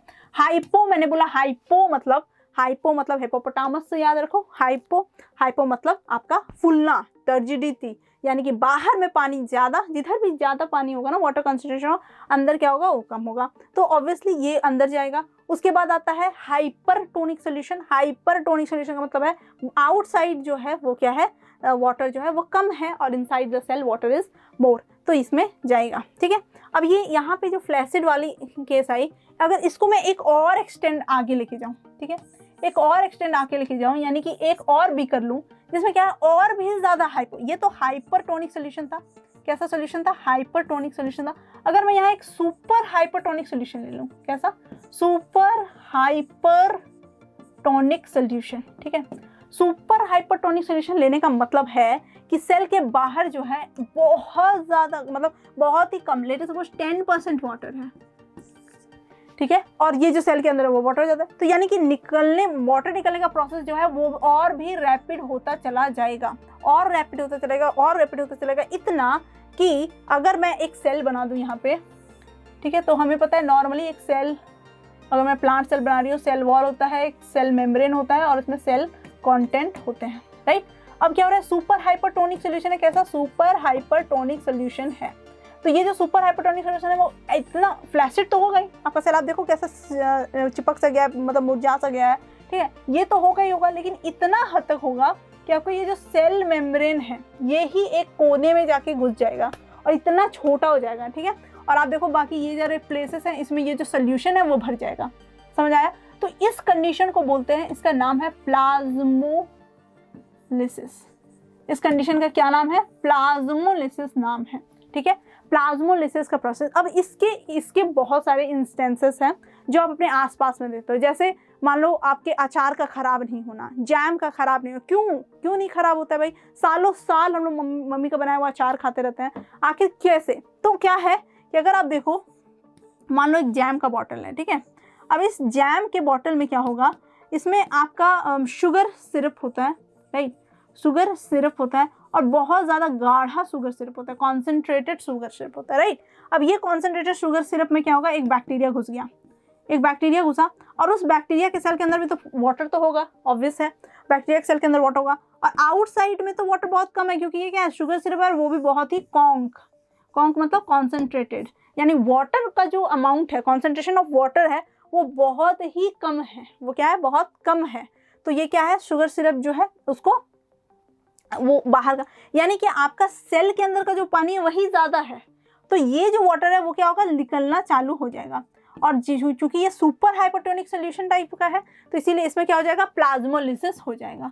प्लाज्मोलिसिस होना मतलब एक सेल का बॉडी के जितने भी वाटर हैं वो बाहर निकल जाना, यानी कि वो सर्वाइव ही नहीं कर पाएगा और वो क्या हो जाएगा, मर जाएगा। और सेम थिंग गोज विद अचार। इसीलिए माँ लोग बोलती है कि, या कोई भी आपके लाइक ग्रैंड पेरेंट्स भी बोलते हैं कि अचार को भीगे हाथों से, गीले हाथों से नहीं टच करना चाहिए, क्योंकि और इसमें कोई मिथ नहीं है या फिर मम्मी लोग का ओवर वो नहीं है कि भाई हर बात में मम्मी लोग तो बोलती रहती हो, ऐसा नहीं है। दिस इज नॉट, ये मामले में मम्मी लोग गलत नहीं है। इस मामले में मम्मी लोग सही बोलती है कि आपको गीले हाथ से क्या करना है, आपको टच नहीं करना है अचार को, क्योंकि अगर आप गीले हाथ से टच करते हो तो वाटर क्वांटिटी उसमें क्या होगा, जाएगा। जब वाटर क्वांटिटी जाएगा तो ये जो सुपर हाइपोटोनिक सोल्यूशन है ना, वो सुपर हाइपोटोनिक सोल्यूशन नहीं रह जाएगा और आराम से कोई भी बैक्टीरिया क्या कर पाएंगे, ग्रो कर पाएंगे यहाँ पे। इसीलिए फिर आपका पूरा अचार क्या होगा, स्पॉइल हो जाएगा, राइट। तो आई होप ये आपको समझ आ गया प्लाज्मोलाइसिस। अब ये प्लाज्मोलाइसिस से आप ना नॉर्मल कंडीशन में फिर से ला सकते हो सेल को, और उस प्रोसेस को डी प्लाज्मोलाइसिस बोल देंगे। आगे में डी लगा दो बस, इस प्रोसेस को डी प्लाज्मोलाइसिस बोल देंगे, ठीक है। अब एक चीज़ और है कि जब आप देखते हो फिशेस है, ठीक है, फिश है, अगर आप कोई मरीन फिश है, ठीक है, आप उस मरीन फिश को अगर नॉर्मल वाटर में ला दोगे, ठीक है, तो वो क्या होगी, मर जाएगी। क्यों मर जाएगी, क्योंकि उसको उसका जो सेल है वो वहाँ पे क्या हो जाएगा, वहाँ पे सर्वाइव कर ही नहीं पाएगा, उसका सेल उसी टाइप से बना। या फिर कोई नॉर्मल फिश को मरीन वाटर में ले जाकर रख दो तो ऑब्वियसली वो मर जाएगी, क्योंकि उसका प्लाज्मोलाइसिस हो जाएगा। आप देखो ये इसका यूज हम लोग फर्टिलाइजर्स के टाइम भी करते हैं कि जब आप वीड को मारना होता है, वीड पता है ना सबको, अनवांटेड होते हैं, अनवांटेड प्लांट्स होते हैं जो प्लांट्स के साथ ही ग्रो कर जाते हैं, ठीक है। अनवांटेड प्लांट्स जो प्लांट के साथ ग्रो कर जाते हैं और शेयर करते हैं उनके सारे न्यूट्रिएंट्स को, जो न्यूट्रिएंट्स हम लोग प्लांट को दे रहे होते हैं ताकि वो खाए, फ्लरिश करे, बड़ा हो और हम लोग को फ्रूट दे, या फिर लेट अस सपोज हम लोग को क्रॉप दे, ठीक है। तो वो जो हम लोग कर रहे होते हैं उसके साथ साथ ना कुछ वीड भी जो है ना उसका फायदा उठाते हैं, और वो भी क्या करते हैं, वो उस न्यूट्रिशन को वो शेयर करने लगते हैं। तो हमारे प्लांट को जितने न्यूट्रिशन मिलना चाहिए वो मिल नहीं पाता है। तो ऐसे वीड्स को क्या करना होता है, रिमूव करना होता है। तो there are many ways to remove this weed, लेकिन एक और भी वे है, वो क्या है, ये वाला वे, प्लाज्मोलाइसिस कर देना। यानी उसके चारों तरफ क्या करना, या तो ओवर फर्टिलाइजर्स का यूज करके या सॉल्ट का यूज करके आपको उसके अगल बगल एक सुपर हाइपोटोनिक सोल्यूशन क्रिएट करना है। जैसे आप एक सुपर हाइपोटोनिक सोल्यूशन क्रिएट करोगे उसके आजू बाजू, तो वो क्या होगा, अपना सेल का जो वाटर है उसका वो क्या होगा, धीरे धीरे उसका बाहर निकलने का, और वो सेल पूरी तरह से क्या हो जाएगी, प्लाज्मोलाइज्ड हो जाएगी, और आपका वीड जो है आराम से रिमूव हो जाएगा। तो ये प्रोसेस भी क्या होता है, यूज होता है। And they ask the reason, ठीक है, why do this happens, why do that happens. तो you must have to explain the reason, जो मैंने रीजन बताया है, यानी कि मोस्टली रीजन क्या है, प्लाज्मोलाइसिस है। तो आपको प्लाज्मोलाइसिस को एक्सप्लेन करना बहुत ज़रूरी है। अब हम लोग बात करने वाले हैं बहुत इंपॉर्टेंट टर्म की, सेल वॉल। क्योंकि ये इंपॉर्टेंट इसलिए है क्योंकि ये सिर्फ प्लांट में सेल में प्रेजेंट है, और कुछ ऐसे फीचर्स हैं इसके जो प्लांट सेल को क्या करता है, सर्वाइव करने में हेल्प करता है। मैं बता देती हूँ कैसे। आप देखो कि अगर मैं बोलूँ ये आउटर कवरिंग की, आपने देखा इससे पहले हमने बात की थी एक और कवरिंग की, और ये कवरिंग कौन सा था, ये इनर वाला कवरिंग था, ठीक है। ये जो अंदर वाला कवरिंग था ये था सेल मेम्ब्रेन था। इसको क्या बोलेंगे, सेल मेम्ब्रेन, सेल मेम्ब्रेन। और बोला जाता है डेफिनेशन में इसको आउटर मोस्ट कवरिंग बोला जाता है, आउटर मोस्ट कवरिंग, ठीक है। आउटर मोस्ट कवरिंग इसको इसीलिए बोला जाता है क्योंकि ये लिविंग सेल्स है, ठीक है। लेकिन सेल वॉल जो है वो क्या है, वो रिजिड है, ठीक है, रिजिड है, और क्या है, डेड है, यानी नॉन लिविंग डेड सेल्स है। उसके बाद ये क्या है, किससे बना होता है, सेल्यूलोज, एक टाइप का कार्बोहाइड्रेट है, उससे बना हुआ होता है। ये सारे इसके फीचर्स हैं, ठीक है। और एक और इम्पॉर्टेंट फीचर्स है जो इसको सेल मेम्ब्रेन से अलग करता है, वो है फ्रीली परमिएबल होना। यानी कि ये क्या करता है, हर किसी को अलाउ करता है, कुछ भी अंदर जा सकता है और बाहर, फ्री मूवमेंट, ठीक है, फ्री मूवमेंट अलाउ करता है, फ्रीली परमिएबल, कोई रोक टोक नहीं है, फ्रीली परमिएबल है। अब एक चीज देखो, ये दो चीज कि ये रिजिड है और डेड सेल है, इससे मिलके एक बहुत इंपॉर्टेंट इसका फंक्शन बन जाता है, वो है सपोर्ट प्रोवाइड करना। क्या प्रोवाइड करना, सपोर्ट प्रोवाइड करना। ये सपोर्ट प्रोवाइड करता है प्लांट को। और मैंने भी बताया था कि एक हाइपोटोनिक सोल्यूशन होता है, हाइपोटोनिक सोल्यूशन होता है जिसमें सेल क्या होता है, स्वेल हो जाते हैं, ठीक है, फूल जाते हैं, और ज़्यादा स्वेलिंग हुई तो ये क्या कर जाते हैं, बर्स्ट भी हो जाते हैं, बर्स्ट भी हो सकते हैं। लेकिन अगर इसमें क्या हो, सेल वॉल हो, सेल का जो कंटेंट है, ठीक है, सेल कंटेंट, सेल का जो कंटेंट है, ये कंटेंट क्या करता है, अप्लाई करता है एक प्रेशर, ठीक है। क्या अप्लाई करता है, प्रेशर, किस पे, तो वॉल पे, सेल वॉल पे, ठीक है, वॉल पे एक प्रेशर अप्लाई करता है, वॉल प्रेशर, ठीक है। वॉल प्रेशर अप्लाई करता है। अब ये जो सेल वॉल है वो भी क्या करते हैं, बदले में वो भी प्रेशर अप्लाई करते हैं, ठीक है, ये भी प्रेशर हो रहा है, यानी कि प्रेशर अगर इधर से अप्लाई हो रहा है और इधर से भी अप्लाई हो रहा है तो आपको नहीं लगता है कि ये बैलेंस हो जाएगा, ये प्रेशर क्या हो जाएगा, एक बैलेंस हो जाएगा। यानी हम कह सकते हैं कि जो टर्जिडिटी होती है, जो मैंने बताया turgidity, swelling up of cell, ये जो टर्जिडिटी है ये क्या है, एक बैलेंस स्टेट है। लेकिन ये बैलेंस स्टेट किसकी वजह से है, तो सेल वॉल की वजह से है, और इसी की वजह से ये क्या होती है, बर्स्ट नहीं करती है, ठीक है, ये बर्स्ट नहीं होती है, सेल जो है वो क्या होता है, बर्स्ट नहीं होता है, ठीक है, इतना क्लियर हुआ क्या।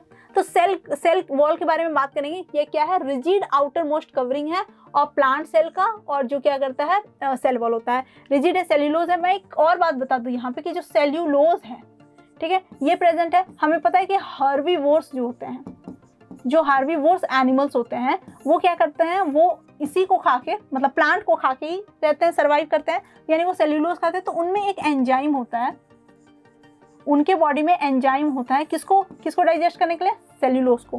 क्या हमारे बॉडी में भी वो एंजाइम है, नहीं, हमारे बॉडी में तो वो एंजाइम नहीं है, लेकिन तब भी हम लोग सैलेड या फिर कोई भी मतलब जैसे कुछ भी ऐसे रॉ चीज को, फ्रूट्स है ना, रॉ प्लांट बेस्ड प्रोडक्ट भी हम लोग क्या करते हैं, खा लेते हैं।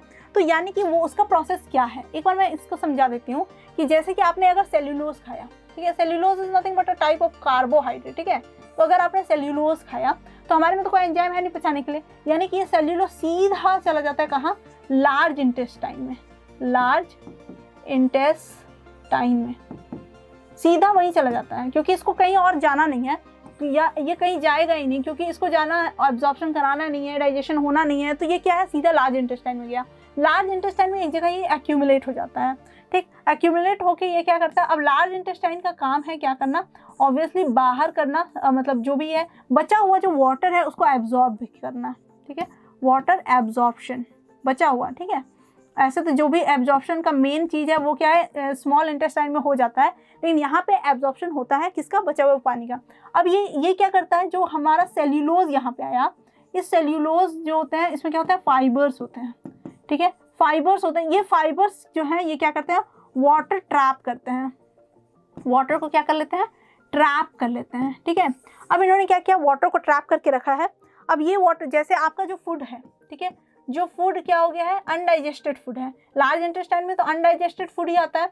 अब ये अनडाइजेस्टेड फूड जो है यहाँ पे आता है, और ये वाटर प्लस जो अनडाइजेस्टेड वेस्ट फूड है वो मिक्स हो जाता है, और एक स्मूथ पेस्ट, जो फीसेस होते हैं ना, एक स्मूथ फीसेस तैयार करता है, और जो एक्सक्रीशन होता है आपके बॉडी से वो क्या होता है, स्मूथ होता है, ईजिली होता है और कंफर्टेबली होता है। तो ये क्या है, कॉन्स्टिपेशन वगैरह से आपको बचाता है। तो ये होल प्रोसेस था हमारे बॉडी में कि तब जब आपका सेल्यूलोज क्या है, हमारे, क्योंकि हमारे में कोई एंजाइम नहीं है, इसीलिए ये इतना प्रोसेस हमारे बॉडी में होता है, और हम लोग खाते हैं, इसी पता रहता है। और इसको हमारे डाइट के हिसाब से, न्यूट्रिएंट्स के हिसाब से देखा जाए तो इसको हम लोग बोलते हैं रफेज, इसको हम लोग क्या बोलते हैं, रफेज। और अगर बैलेंस डाइट की बात की जाए तो आपको अपने खाने में रफेज ऐड करना is the most important thing, ठीक है। आप इसको ऐड नहीं करोगे तो आपको क्या हो सकता है, कॉन्स्टिपेशन का प्रॉब्लम हो सकता है, और ये आपका डाइट जो है बैलेंस नहीं कहलाएगा, कंप्लीट नहीं कहलाएगा। तो ये हो गई हमारी बात। और ये हमारा सेल वॉल हो गया। सेल वॉल को आपने ऐसे समझा कि सेल वॉल यहाँ पे है, अब देखो फ्रीली परमिएबल है, ठीक है, सेल मेम्ब्रेन से डिफरेंट है, रिजिड है, डेड है, सपोर्ट प्रोवाइड करेगा। ये सारा क्लियर हुआ, मुझे लगता है कि ये सारा आपको क्लियर हो गया। अब हम लोग बात करने वाले हैं एक बहुत इंपॉर्टेंट चीज़ की, इसको बोलते हैं न्यूक्लियस, ठीक है। न्यूक्लियस को कभी कभी ब्रेन ऑफ कंप्यूटर भी बोल दिया जाता है, ठीक है। न्यूक्लियस को क्या बोल दिया जाता है, ब्रेन ऑफ कंप्यूटर, कंप्यूटर बोल रही हूँ, brain of cell, brain of cell, brain of computer किसको बोला जाता है, कमेंट करो, CPU को बोला जाता है, ठीक है। ये तो बहुत ही इजी चीज़ था, CPU, ब्रेन ऑफ कंप्यूटर। लेकिन ये ब्रेन ऑफ सेल बोला जाता है किसको, न्यूक्लियस को। आप देखो ये है न्यूक्लियस, न्यूक्लियस है, ठीक है। अब न्यूक्लियस जो होता है वो सेंट्रल यूनिट होता है, सेंट्रल यूनिट होता है। इसमें क्या होता है, क्रोमोसोम्स होते हैं, क्रोमोसोम्स होते हैं, ठीक है। अब ये क्रोमोसोम्स जो है वो क्या करते हैं, जेनेटिक चीज़ों को, और इसके बाद इसमें आता है कि DNA, DNA को डीऑक्सी राइबो न्यूक्लिक एसिड, ठीक है, deoxy ribo deoxy ribo nucleic acid, ये है आपका डीएनए। ठीक है, ये डीएनए क्या करता है, इसका जो स्ट्रक्चर ऑर्गेनाइजेशन है, इसको बोलते हैं जीन्स है। ये जीन्स जो होता है कैरी करते हैं कुछ जेनेटिक इन्फॉर्मेशन को। आपने देखा होगा, आपने फील भी किया होगा, और आप प्राउड भी फील करते हैं कि भाई आप अपने पापा की तरह दिखते हैं या फिर अपनी मम्मी की तरह दिखते हैं। आप में क्या है, कुछ पेरेंटल इनहेरिटेंस है ना। जो आपके पेरेंट जो हैं वो क्या करता है, वो जैसा दिखते हैं आप हल्के फुल्के वैसे ही दिखते हैं। मतलब आपको देख के कभी कोई कह देता होगा ये तो उनकी बेटी है, या तो ये उनका बेटा है ना, कहता होगा। तो ये जो जेनेटिक इन्फॉर्मेशन, तो आपने कभी सोचा है कि आखिर क्यों और कैसे आपको ये सारे जो हैं आपको दिख जा रहे हैं, ये आपको मतलब कैसे आपकी सिमिलरिटी हुई है। तो वो किसकी वजह से हो रहा है, डीएनए की वजह से हो रहा है, जो कि न्यूक्लियस में ही प्रेजेंट है। किसमें प्रेजेंट है, न्यूक्लियस में प्रेजेंट है। इसीलिए तो मैंने बोला कि न्यूक्लियस क्या है, एक बहुत इंपॉर्टेंट फैक्टर है। इसका शेप जो होता है ना वो स्फेरिकल होता है।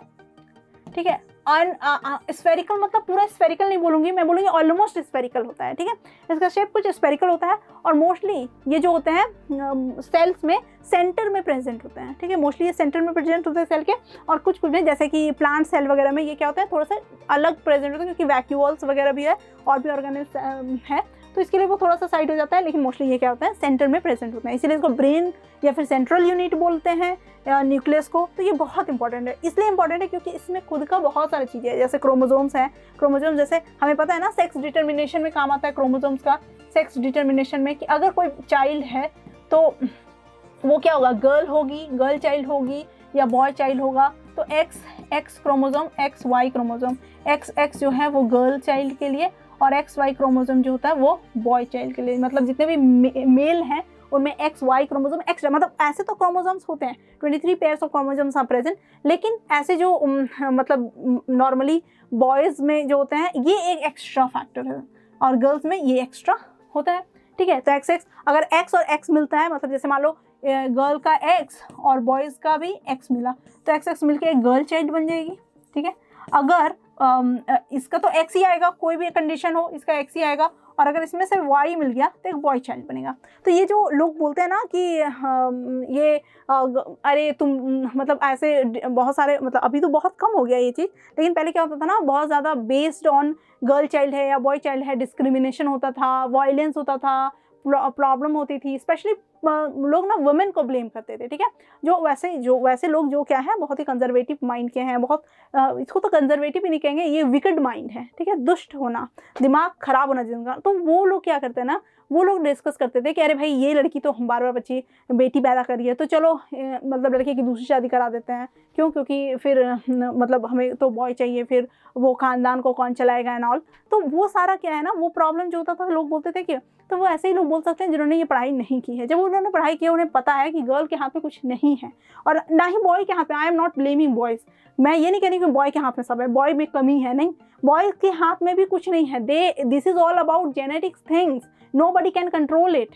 ठीक है, ये तो कोई किसी के कंट्रोल के बाहर है ना। We don't know that which like pair of chromosome will match, है ना, कौन सा क्रोमोसोम आपका मैच कर जाए, ये आप जानते हैं क्या? कोई नहीं जानता है। तो nobody has to be blamed, specially girls, उसको तो ब्लेम करना ही नहीं है, राइट। उसके हाथ में तो कुछ है ही नहीं, बॉयज़ के यहाँ पे भी कुछ नहीं है, तो भी एक होता है ना कि भाई उनमें तो फिर भी प्रेजेंट है, लेकिन गर्ल्स में तो बिल्कुल ही नहीं प्रेजेंट है, तो उनको तो ब्लेम कर ही नहीं सकते हैं। But people don't understand, they think कि भाई कुछ भी प्रॉब्लम है तो लड़की ने ये प्रॉब्लम किया, लड़की की वजह से प्रॉब्लम रहा, and the things goes and goes very worst for those women, and I feel so sorry for those women जिनके साथ ऐसा हो रहा होता है, and they are not able to obviously like answer, और मतलब आप रिबेल नहीं कर पा रहे हैं, ऐसे मुझे तो बहुत सॉरी फील होता है। लेकिन ये जानना बहुत ज़रूरी है, इसीलिए कभी कभी मैं बोलती हूँ ना कि जो बायोलॉजी एक ऐसा टॉपिक है ना जिसको कि मैं तो कहती हूँ घरेलू महिलाओं को भी बिठाओ और बैठ के इसको पढ़ाओ। ठीक है, क्योंकि ये क्या करेगा, आपको कहीं ना कहीं आपके जो एनवायरनमेंट है इसमें एक रिफॉर्मेशन जरूर ले आएगा। ठीक है, एक रेजोल्यूशन आएगा, रिवॉल्यूशन आएगा। ठीक है, लोग समझेंगे कि चीज़ें कैसे चलती हैं। ये कोई ऐसे गेम नहीं है कि भाई ये कर लिया, बेटी हो गई, बेटा हो गया। This is not a game, this is all like biology, there is all structure. जब आप देखोगे ना वो स्ट्रक्चर को, सेल को, ठीक है। मैंने बोला ना कि एक बार क्या हुआ था कि मैं एक इंसिडेंट बताती हूँ कि एक दही खाती थी मैं बचपन में, मुझे दही बहुत पसंद था।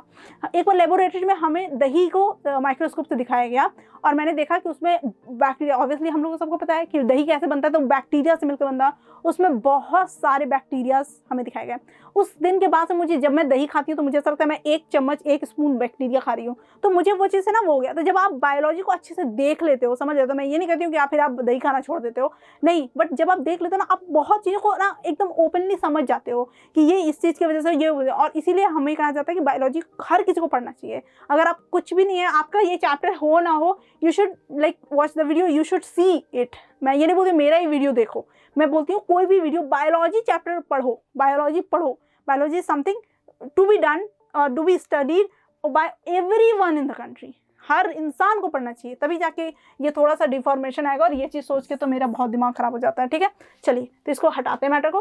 तो ये क्या था, क्रोमोसोम्स था, क्रोमोसोम्स हो गया यहाँ पे, और इसमें होता है DNA, deoxy ribo nucleic acid, और ये क्या होता है, जीन्स से रिलेटेड होता है। जीन्स क्या करते हैं, कैरी करते हैं इंफॉर्मेशन को, जैसे इसलिए आप क्या हैं, कभी कभी अपने पेरेंट की तरह दिखते हैं, कभी कभी आप अपने मैटरनल अंकल की तरह दिख जाते हैं, कभी कभी आप क्या करते हैं, अपने ग्रैंड पेरेंट की तरह दिखते हैं, मैटरनल ग्रैंड पेरेंट नाना जी की तरह दिख लेते हैं। तो ये सारे क्या हैं, ये सारे वजह हैं, और इसी के लिए ये क्या हो जाता है, एक बहुत इंपॉर्टेंट चीज़ हो जाता है, ठीक है, सेंट्रल यूनिट कहलाता है। अब इसमें क्या है, इसमें एक और चीज़ है कि हमारे अंदर जो ये देखो आप, सेंट्रल यूनिट है वो क्या है, ये कवरिंग से है, सेल मेम्ब्रेन है इसमें, ठीक है। इसमें एक मेम्ब्रेन है जो क्या करता है, मेम्ब्रेन से कवर्ड है। देखो, मेम्ब्रेन का काम सिर्फ और सिर्फ चीज़ों को, कंटेंट, आपके सेल के कंटेंट को बाहर के एनवायरनमेंट से प्रोटेक्ट करना ही नहीं है, और ऑल्सो ये इसका काम है सेल को एक शेप देना, ठीक है, एक शेप देना। और एक आप सोचो, मैं एक बात बताती हूँ, मैं ऐसे कर दी डॉट, ठीक है, मैं बोली कि तुमको क्या दिखाई दे रहा है, क्या दिखाई दे रहा है, बहुत डिफिकल्ट होगा किसी को भी ये डॉट फाइंड आउट करना, ठीक है, आपको तो दिख भी नहीं रहा है आई गेस, तो ये क्या होगा, बहुत डिफिकल्ट होगा एक डॉट फाइंड आउट करना। लेकिन अगर मैं इसको एक कवरिंग दे दूँ, बोलो अब देखो, देख के बताओ, तो आप इजीली इसको क्या कर सकते हो, आइडेंटिफाई कर सकते हो कि हाँ यहाँ पे एक डॉट है, ठीक है, आप इसको आइडेंटिफाई कर सकते हो। तो ये जो चीज़ है ना, ये है सेल का मेम्ब्रेन का काम। तो मेम्ब्रेन, अब क्या है, कोई ऐसे न्यूक्लियस जो क्या है, मेम्ब्रेन से कवर्ड है, इसको हम लोग बोलेंगे well defined nucleus, well defined nucleus, ठीक है, एक वेल डिफाइंड न्यूक्लियस है, ठीक है, यानी कि पूरी तरह से उस क्या है, कवर्ड है, कवरिंग है, इजीली दिख रहा है, सब कुछ है।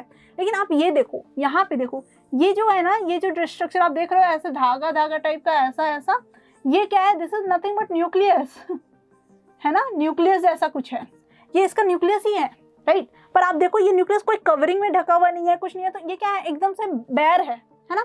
तो ये क्या है, बिल्कुल भी well defined, not well defined, not well defined. तो ये क्या है, वेल डिफाइंड बिल्कुल भी नहीं है, वेल डिफाइंड बिल्कुल भी नहीं है। तो ऐसे, अब इसके बेसिस पे अगर देखा जाए तो न्यूक्लियस के बेसिस पे अगर 2 टाइप के न्यूक्लियस हैं, एक है वेल डिफाइंड और एक है नॉट वेल डिफाइंड, ठीक है। इसको कहा जाता है, जो वेल डिफाइंड है उसको कहा जाता है यूकैरियोटिक सेल, और जो वेल डिफाइंड नहीं है उनको कहा जाता है प्रोकैरियोटिक सेल। अब प्रो बोला मतलब, यहाँ पे प्रो का मतलब प्रो नहीं, एक्सपर्ट नहीं, इसका मतलब होता है प्रिमिटिव, ठीक है। प्रिमिटिव का मतलब होता है पहले टाइम का, जो जैसे मैंने बोला माइक्रोस्कोप, प्रिमिटिव माइक्रोस्कोप था, मतलब वेल डेवलप्ड माइक्रोस्कोप नहीं था, अच्छा क्वालिटी का माइक्रोस्कोप नहीं था। ऑब्वियस बात है, प्रिमिटिव बोलना मतलब कोई चीज़ बहुत पुराना। एंशिएंट टाइम में हमारे पास बहुत प्रॉब्लम्स थे, राइट। अगर मतलब बहुत सारी चीज़ फिर डिस्कवर हुए, फिर उस चीज़ का मतलब हर चीज़ को, हर प्रॉब्लम का एक सोल्यूशन निकाला गया, और आज हमारे पास इतना आराम है कि एक स्विच पे आप बहुत सारा काम अपना कर पाते हो। तो ये क्या है, दिस इज रेवोल्यूशन मैं कह सकती हूँ। इसमें क्या है, ये क्या है, एक तरह का मतलब आप सुधार कह दो, आता चला गया, ठीक है। तो ये क्या है, एक तरह का ग्रोथ है। लेकिन प्रिमिटिव टाइम में क्या था, वो ग्रोथ नहीं था, वही चीज़ है आपका ऐसे। और यूकैरियोटिक, यू का मतलब होता है ट्रू, या फिर समझो ना कि वेल डिफाइंड, ठीक है। जब आपका सेल, जैसे हमारा सेल, आप देखो ये वाला सेल में 2 सेल इसीलिए लगा कर रखी हूँ कि आप अच्छे से मतलब डिफरेंशिएट कर पाओ कि ये देखो ये कितना अच्छे से समझ आ रहा है सेल, यहाँ पे कुछ समझ तो आने रहा है। तो यहाँ पे एक्चुअली होता क्या है ना कि यहाँ पे ये न्यूक्लियस जो है, वो उसका जो न्यूक्लियस का कवरिंग है, उस कवरिंग को बोलते हैं न्यूक्लियोलस, ठीक है। ये न्यूक्लियोलस नहीं होता है, ठीक है, ये नहीं होता है। और इसके अंदर में जो मटेरियल है इसको बोलेंगे न्यूक्लियोइड, न्यूक्लियोइड, ठीक है। ये न्यूक्लियोइड जो है ना ये प्रेजेंट होता है, ये है, राइट। तो इसको बोलेंगे ये हो गया। अच्छा अब एक और बात बताओ, कैन यू आइडेंटिफाई कि ये किस चीज का स्ट्रक्चर है, ये किस चीज का पोर्ट बनाया मैंने, ये है बैक्टीरिया, ठीक है। क्या है, बैक्टीरिया है। यानी जितने भी बैक्टीरिया होते हैं, सिर्फ बैक्टीरिया ही जो होते हैं ना वो प्रोकैरियोट्स होते हैं, ठीक है। उसके बाद जो ऑर्गेनिजम्स है मोस्टली वो क्या है, यूकैरियोट होते हैं। तो इतना समझ में आया, ठीक है।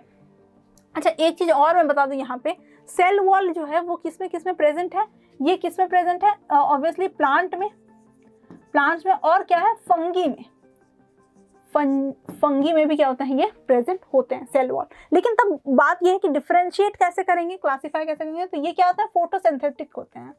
फोटोसिंथेसिस मतलब ये फोटोसिंथेसिस कर सकते हैं और ये नॉन फोटोसिंथेटिक होते हैं, ये फोटोसिंथेसिस नहीं करते हैं। ये मैं यहाँ भूल गई थी, इसीलिए मैंने इसको एक बार एक्सप्लेन कर दिया। अब देखते हैं कि हम लोग यहाँ क्या कर रहे थे, ठीक है। तो ये हो गया बैक्टीरिया। आप देखो इस बैक्टीरिया को थोड़ा सा डिस्कस कर लेते हैं। तो आप देखो इसका न्यूक्लियोइड दिख रहा है, ठीक है। और ये जो आप देख रहे हो ना, ये जो ऐसा, ये इसको फ्लैजेला बोलते हैं। क्या बोलते हैं, फ्लैजेला बोलते हैं। ये मदद करता है क्या चीज में, मूवमेंट में। ये किस में मदद करेगा, मूवमेंट में मदद करता है, ठीक है। आई होप कि आपको ये क्लियर हुआ, ठीक है। इसमें तो अभी अब मैं बोलूँ अगर बैक्टीरिया की बात करूँ तो उसमें क्या होता है, सेल वॉल प्रेजेंट होता है, ठीक है। कुछ ऐसे बैक्टीरिया हैं जिसमें सेल वॉल प्रेजेंट नहीं होते हैं, ठीक है, लेकिन मोस्टली में प्रेजेंट होता है। न्यूक्लियोइड है, न्यूक्लियोइड रहेगा, न्यूक्लियोइड जो दिख रहा है, राइट। तो ये सारा क्या हो गया हमारा, हो गया आपका सेल। तो इसके मतलब अकॉर्डिंग टू न्यूक्लियस ना, ऑर्गेनाइजेशन ऑफ न्यूक्लियस या कह सकते हो डिजाइन ऑफ न्यूक्लियस, अगर वेल डिफाइंड है तो है यूकैरियोटिक, ठीक है, और वेल डिफाइंड नहीं है तो हो जाएगा प्रोकैरियोटिक। तो जितने भी यूकैरियोटिक, अच्छा एक चीज और याद रखो कि प्रोकैरियोटिक जितने भी हैं, प्रोकैरियोटिक जितने भी एनिमल होंगे, टिक, प्रोकैरियोटिक जितने भी एनिमल होंगे वो मतलब ऑर्गेनिज्म होंगे, वो क्या होंगे, उनमें कोई भी सेल मेम्ब्रेन, ठीक है, मेम्ब्रेन नहीं होगा। यानी उनके जो सेल्स होंगे वो क्या होंगे, अनकवर्ड होंगे, कोई डिजाइन मतलब वेल डिफाइंड होगा ही नहीं, उनमें कोई सेल मेम्ब्रेन होगा ही नहीं। सेल मेम्ब्रेन बहुत, जैसे कि न्यूक्लियस है इसका भी अपना एक सेल मेम्ब्रेन है, मतलब हर चीज़ को एक मेम्ब्रेन से ढका हुआ है ताकि वो चीज़ क्या हो, दूसरे सेल से अलग हो सके, राइट। वो एक सेल दूसरे सेल से क्या हो, अलग दिखे, डिफ्रेंशिएटेड दिखे। और ये डिफ्रेंशिएशन आता है सेल मेम्ब्रेन से, मतलब मेम्ब्रेन से, ठीक है। और ये मेम्ब्रेन क्या होता है, प्रोकैरियोटिक में नहीं होते हैं। कोई भी सेल में क्या है, मेम्ब्रेन नहीं होते हैं, जो इसको क्या करता है, बाकियों से डिफरेंट बनाता है। आई होप ये समझ आ गया होगा। इसमें यही सब इंपॉर्टेंट है। क्रोमोसोम्स वगैरह के भी क्वेश्चन आ जाते हैं, डीएनए से रिलेटेड भी क्वेश्चन इसमें आ जाता है फुल फॉर्म वगैरह लिखने के लिए। तो आई होप ये आपको क्लियर हो गया होगा। अब हम लोग डिस्कस करने वाले हैं सेल साइटोप्लाज्म के बारे में, ठीक है। साइटोप्लाज्म की अगर बात करते हैं तो अब जब हम लोग साइटोप्लाज्म, आप देखो ये डायग्राम, इससे आपको बहुत क्लियर होगा कि आप देखो ये पूरा आपका सेल है, ठीक है, जिसके आउटर कवरिंग ऑब्वियसली क्या है, सेल मेम्ब्रेन कहलाएंगे। और जो इनसाइड है आप देखो ये सारे ऑर्गेनेल्स हैं, ठीक है। इसके बारे में हम लोग थोड़ी देर में आएंगे, लेकिन ये सारे जो ऑर्गेन्स है ये ना एक लिक्विड पे फ्लो कर रहे हैं ना। ऑब्वियसली प्लेटफॉर्म क्या है, ये प्लेटफॉर्म, ये जो ब्लू ब्लू सा आप देख रहे हो ये प्लेटफॉर्म है, इसी को बोलते हैं साइटोप्लाज्म। मतलब ये क्या है, एक जेली लाइक सब्सटेंस है जो क्या है, सेल के अंदर है। यानी कि मान लो ये आपका सेल है, तो ये जो प्लेटफॉर्म है जिसमें आपके ऑर्गेनेल्स क्या कर रहे हैं, लाई कर रहे हैं, ये प्लेटफॉर्म है आपका साइटोप्लाज्म, साइटोप्लाज्म, ठीक है। ये प्लेटफॉर्म आपका साइटोप्लाज्म है। अब ये साइटोप्लाज्म करता है क्या, अब एक ऑर्गेनेल से दूसरे ऑर्गेनेल्स में चीज़ों को ट्रांसफर करना हो तो ये क्या है, ये साइटोप्लाज्म के थ्रू ही हो पाता है, ठीक है। एक चीज़ से दूसरी चीज़ में ट्रांसफर करना हो तो ये क्या है, ट्रांसफरिंग कराता है। ये हो गया। अब एक और चीज़ है यहाँ पे कि आप देखो साइटोप्लाज्म होता है, मान लो ये मेरा सेल मेम्ब्रेन था, ठीक, ये मेरा सेल मेम्ब्रेन है। अब ये सेल मेम्ब्रेन के अंदर में ऑब्वियसली हर लिविंग सेल में एक क्या होता है, न्यूक्लियस होता है, न्यूक्लियस होता है। अब आप देखो ये बीच वाला जो एरिया है ये है साइटोप्लाज्म।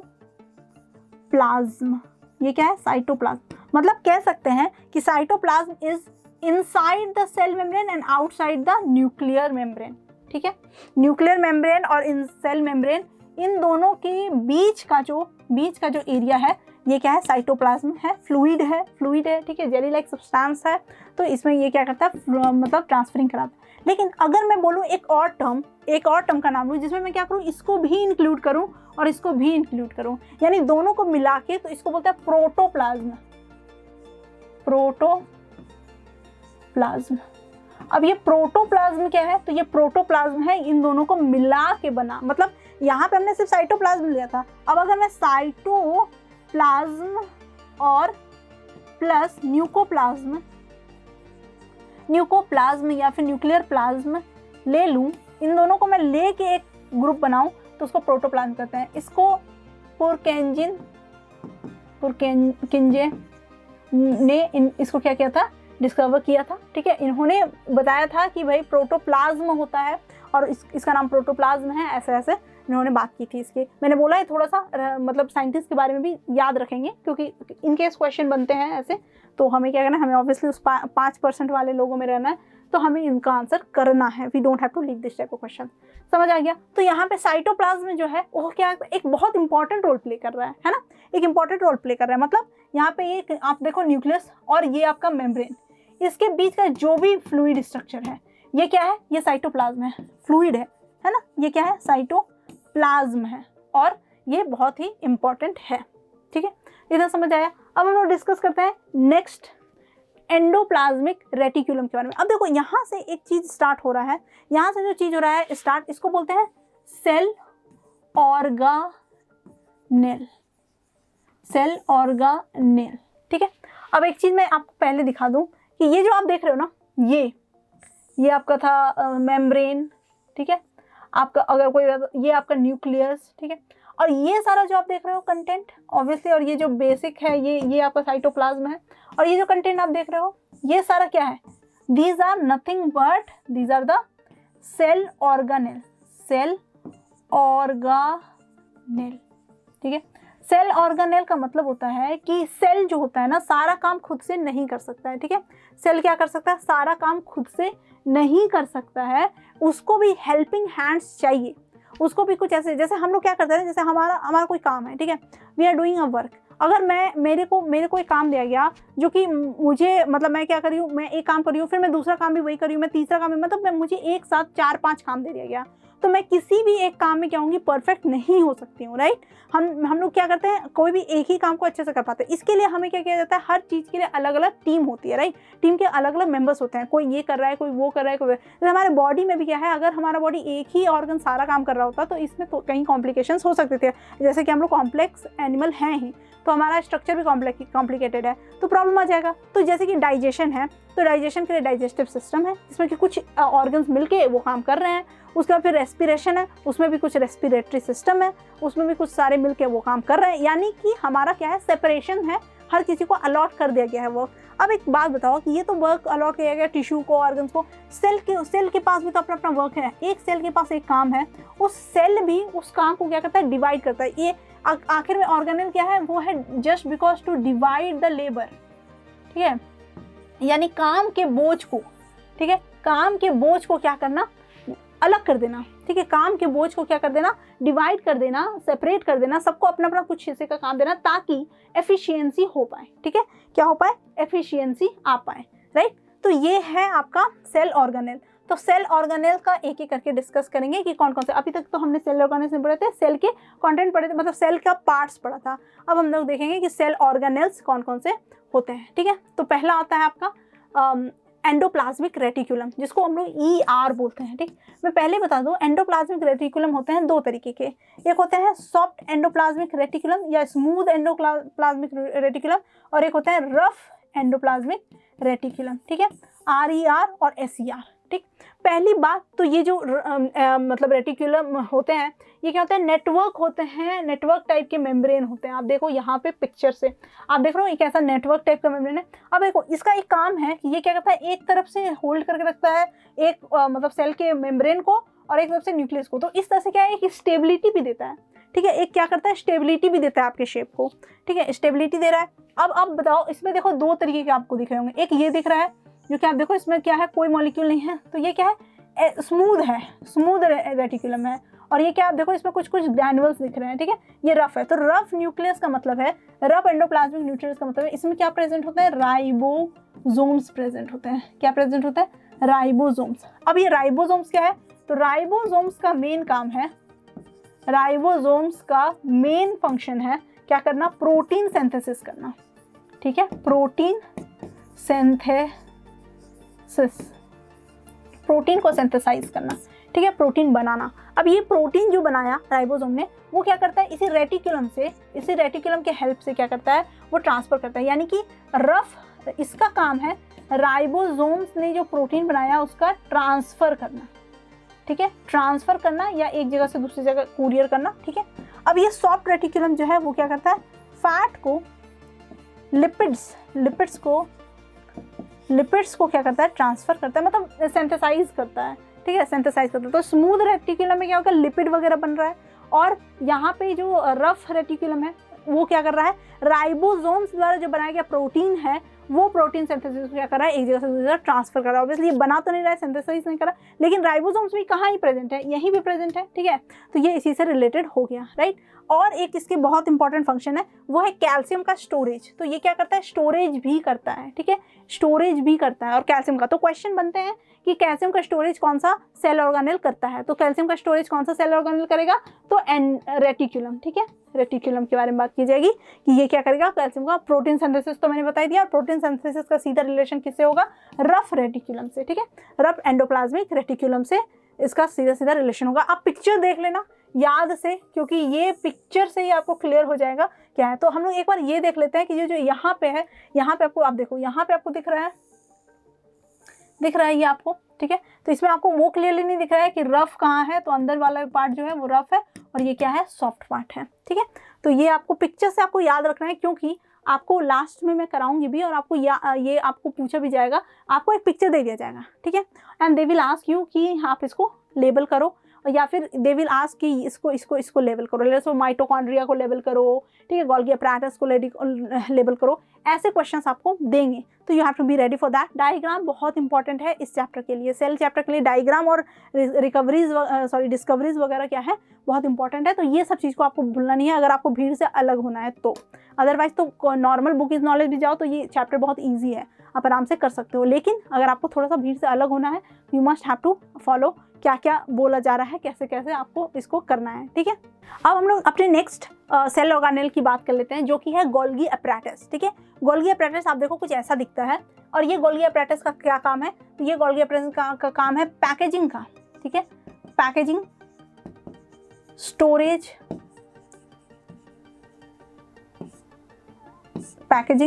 स्टोरेज, और मैन्युफैक्चरिंग, ठीक है। ये सारा काम है किसका, गोल्गी अपैरेटस का। अब ये गोल्गी अपैरेटस को कैमिलो गोल्गी ने डिस्कवर किया था, ये है कैमिलो गोल्गी।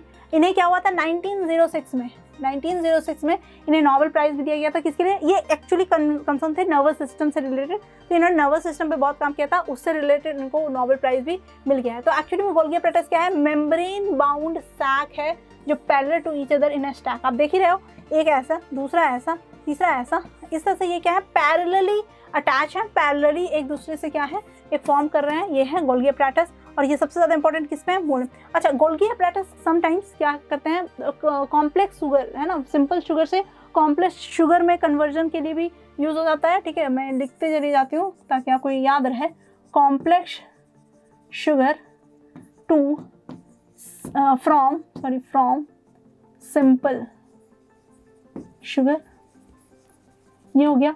उसके बाद क्या होगा, ये हो गया लाइजोसोम्स के बारे में अभी मैं कराऊंगी ही, लेकिन याद रखना लाइजोसोम्स के फॉर्मेशन में, ठीक है, इसमें भी इसका क्या है, रोल है, ओके।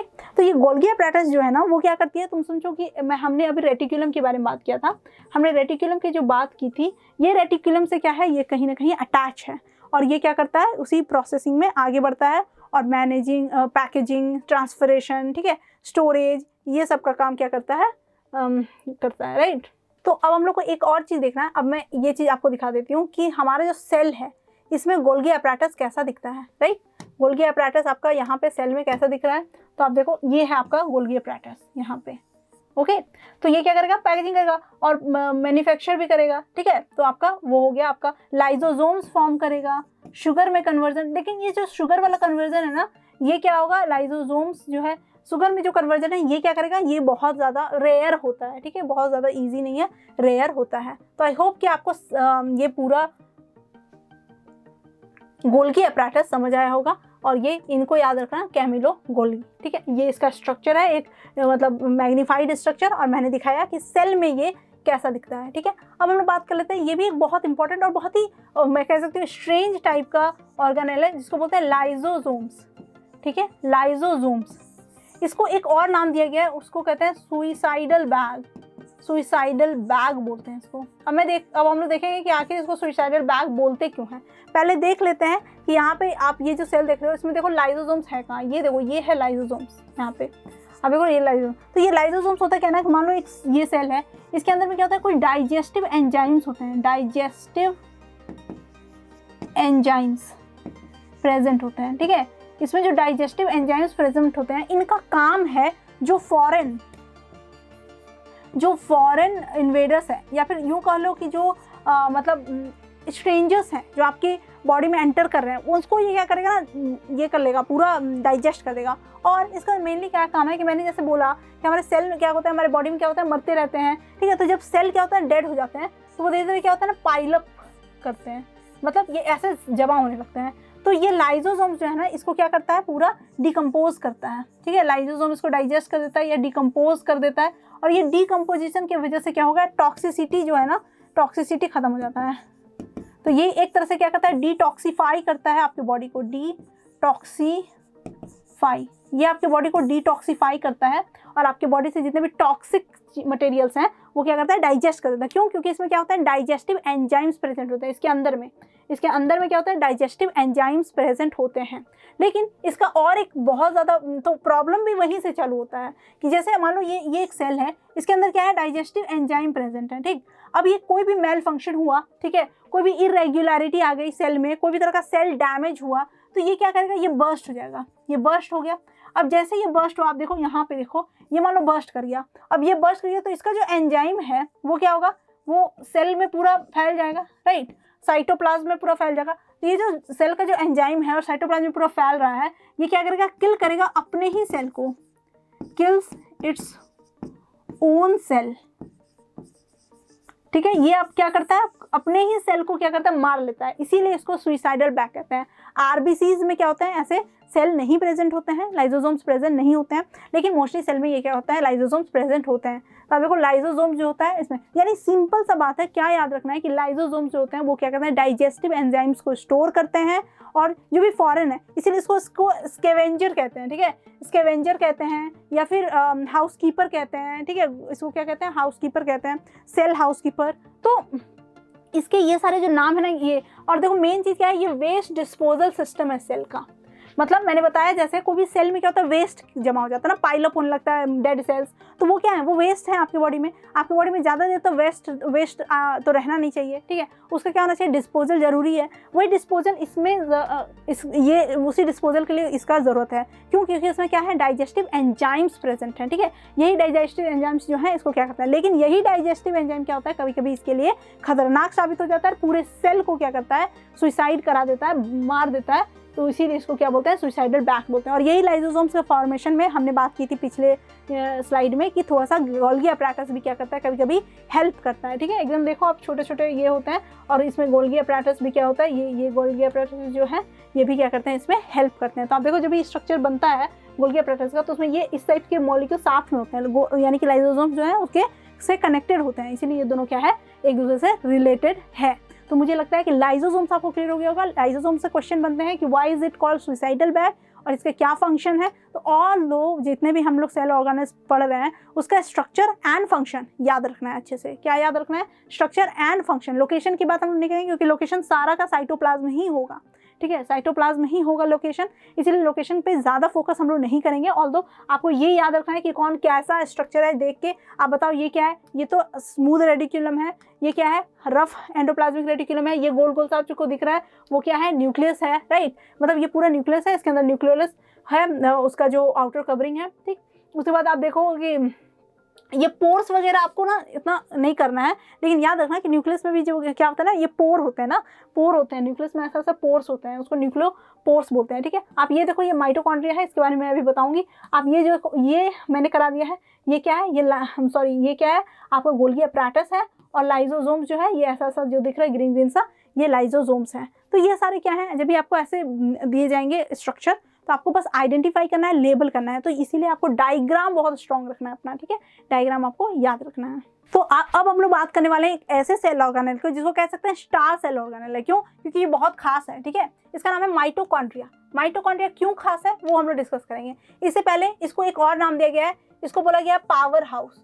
तो अगर मैं इसकी बात करूं, आप स्ट्रक्चर वाइज भी इसको देख सकते हो, तो ये क्या है, एक डबल लेयर, क्या है, डबल मतलब इसका मेम्ब्रेन डबल मेम्ब्रेन है, ठीक है। यानी एक मेम्ब्रेन आउटसाइड में है और एक देखो आप अंदर में भी क्या है, इसका लेयर है।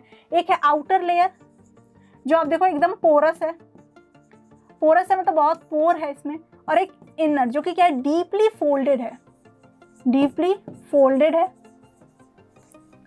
आप देखो, और डीपली फोल्डेड कैसा है, finger like projection, finger like projection की वजह से डीपली फोल्डेड है। इसको कॉलिकर ने 1880 में क्या किया था, डिस्कवर किया था। कॉलिकर बोल के एक साइंटिस्ट थे, उन्होंने 1880 में इसको डिस्कवर किया था।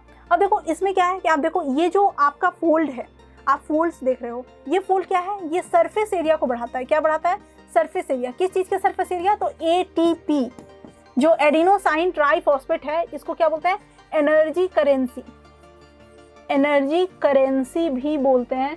इसको बढ़ाता, इसके एब्जॉर्प्शन के लिए सरफेस एरिया को क्या करता है, बढ़ा देता है, ठीक है, जिससे कि हमें क्या हो जाए, ये पूरा एनर्जी का आराम से, इसीलिए इसको पावर हाउस बोलते हैं ना, इसीलिए तो इसको पावर हाउस बोलते हैं। इसके स्ट्रक्चर की वजह से ये काम ये कर पाता है, या फिर यूँ कहो कि इसका फंक्शन ऐसा है, इसीलिए इसने ऐसा स्ट्रक्चर अडैप्ट किया है। तो यहाँ पे ये लेबलिंग करने आ सकता है, तो आप इसको लेबल कर देना, ठीक है। तो इतना क्लियर हुआ क्या? अब इसके कुछ फंक्शंस अगर देखे जाएँ तो इसका पहला फंक्शन तो यही होगा, क्या, एनर्जी जनरेट करना, ठीक है, एनर्जी को ये करना। अगर अच्छा एनर्जी जब भी हम लोग जरूरत होती है, हम लोग क्या करते हैं, इस ATP को ब्रेक कर लेते हैं, इस ATP को ब्रेक करके हम लोग क्या करते हैं, एनर्जी ले लेते हैं और हम लोग को एनर्जी मिल जाता है, ठीक। अच्छा एक बात बोलो, माइटोकॉन्ड्रिया क्या है ना, ये अपने आप में, माइटोकॉन्ड्रिया जो है ये अपने आप में एक स्ट्रेंज भी है, स्ट्रेंज ऑर्गेनेल भी है। क्यों? क्योंकि इसका खुद का DNA है, खुद के राइबोसोम्स हैं, ठीक है, ये सारे इसके खुद के हैं। तो इस हिसाब से ये क्या है, एक कुछ स्ट्रेंज भी तो है ना, सबके खुद के थोड़े होते हैं, एक DNA होता है, ये क्या है, इसके खुद के DNA है। तो इसीलिए ये क्या है, एक तरह का स्ट्रेंज है। और इसका फंक्शन मैंने बता ही दिया कि एनर्जी जनरेशन होता है। मैंने बताया कि रेस्पिरेशन होता है, जो रेस्पिरेशन में जो स्टेप वाइज प्रोसेस है, ठीक है, एक प्रोसेस होता है ग्लाइकोलिसिस होता है, कर्व साइकिल्स होता है। तो एक प्रोसेस तो साइटोप्लाज्म में हो जाता है, ग्लाइकोलिसिस का प्रोसेस, लेकिन एक प्रोसेस जो दूसरा प्रोसेस है जिसमें कि एक्चुअली ATP बनता है, ठीक है, वो प्रोसेस जो है वो होता है इसी माइटोकॉन्ड्रिया के अंदर, ठीक है, माइटोकॉन्ड्रिया के अंदर ही ये प्रोसेस होता है। तो ये यहाँ पे भी क्या करता है, हेल्प करता है। आप समझ में आया मैंने इसे स्टार ऑर्गेनेल क्यों बोला था? क्योंकि इसके कुछ अलग खासियत है, तो थोड़ा स्ट्रेंज भी है, पर हाँ ऑब्वियसली ये इसको क्या करता है, बाकियों से बिल्कुल अलग बनाता है। अब हम लोग बात करेंगे प्लास्टिड की। अब ये प्लास्टिड बोला तो यहाँ पे आप देखो मैंने एक स्ट्रक्चर बनाया है। ये स्ट्रक्चर कहीं ना कहीं आपको याद आया होगा कि हमने जब फोटोसिंथेसिस की पढ़ाई की थी, क्या की थी, फोटोसिंथेसिस। जब हमने फोटोसिंथेसिस पढ़ा था तो हमने बात की थी इन सब चीज़ों की। मैं सब कुछ एक्सप्लेन करूंगी, डोंट वरी, लेकिन पहले स्टार्ट करते हैं प्लास्टिड से। प्लास्टिड क्या होता है, एक पिगमेंट होता है, ठीक है, ये पिगमेंट प्रोवाइड करता है और सिर्फ किस में प्रेजेंट होता है, प्लांट सेल में प्रेजेंट होता है। किस में प्रेजेंट होता है, प्लांट सेल में प्रेजेंट होता है। ऑब्वियसली इसके क्या हो सकते हैं, टाइप्स हो सकते हैं। एक हो गया क्रोमोप्लास्ट, एक होगा ल्यूकोप्लास्ट। क्रोमोप्लास्ट में क्या हो जाएगा, कलर्स होंगे, ठीक है, डिफरेंट कलर्स होंगे। ल्यूकोप्लास्ट में क्या होगा, वाइट होगा, ठीक है, वाइट होगा। अब ये वाइट प्लास्टिड है तो इसका क्या यूज होगा, ऑब्वियसली इसका यूज क्या हो जाएगा, स्टोरेज हो जाएगा। इसका यूज क्या होगा, स्टोरेज। ऑब्वियसली बात है, ये कलर तो देगा नहीं, आपके प्लांट को जो कलर मिल रहा है वो तो प्लास्टिड से मिल रहा है, तो इस प्लास्टिड से तो नहीं मिल रहा होगा, ल्यूकोप्लास्ट तो कहेगा। अच्छा ये याद रखना कि ल्यूको का मतलब होता है वाइट,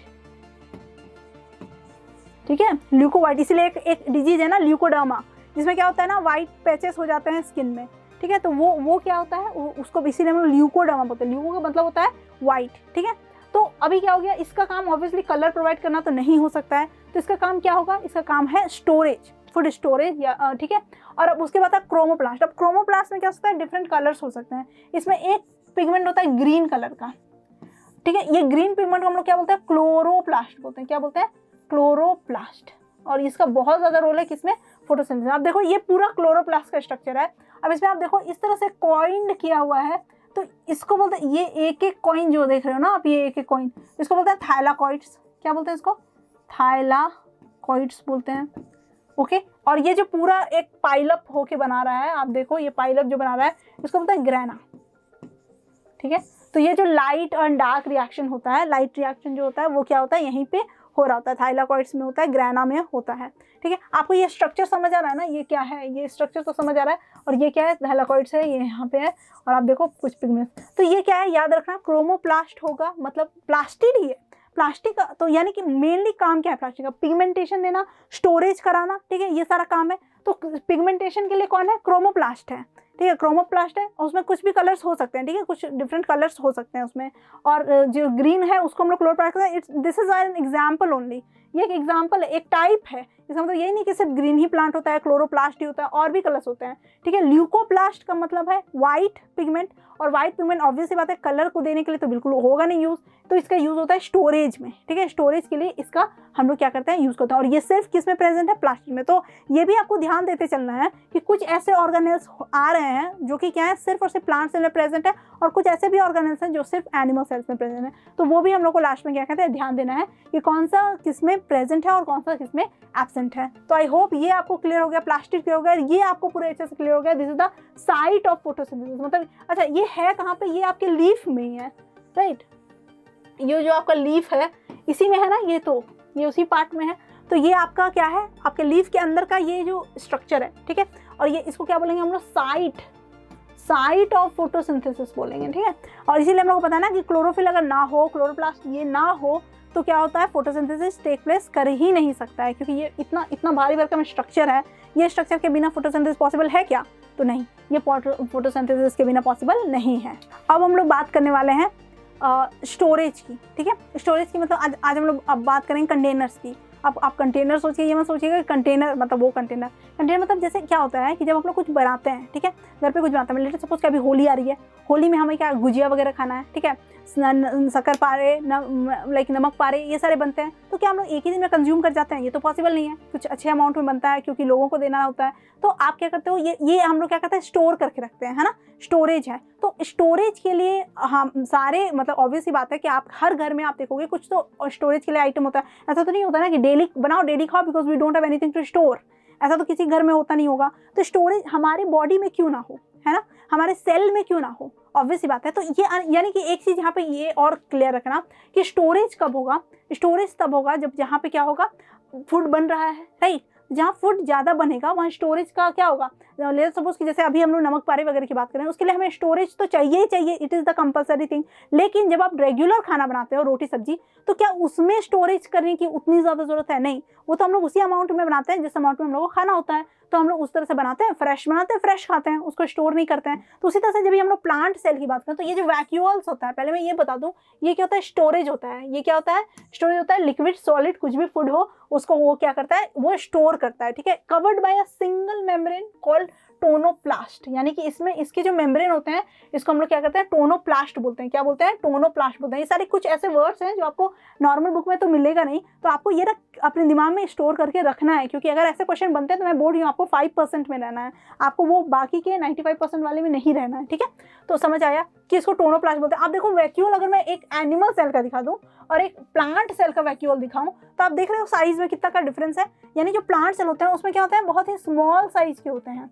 वैक्यूल जो होते हैं वो क्या होते हैं, स्मॉल साइज के होते हैं। और इसमें प्लांट सेल जो होते हैं उसमें वैक्यूल क्या होता है, लार्ज साइज के होते हैं। और इसका सिंपल सा रीजन क्या है कि ये क्या करते हैं, फूड को स्टोर करना है। इसीलिए आप देखते हो, आप खाते हो कैरेट, कैरेट क्या होता है, ये क्या है, एक्चुअली रूट है, ठीक है।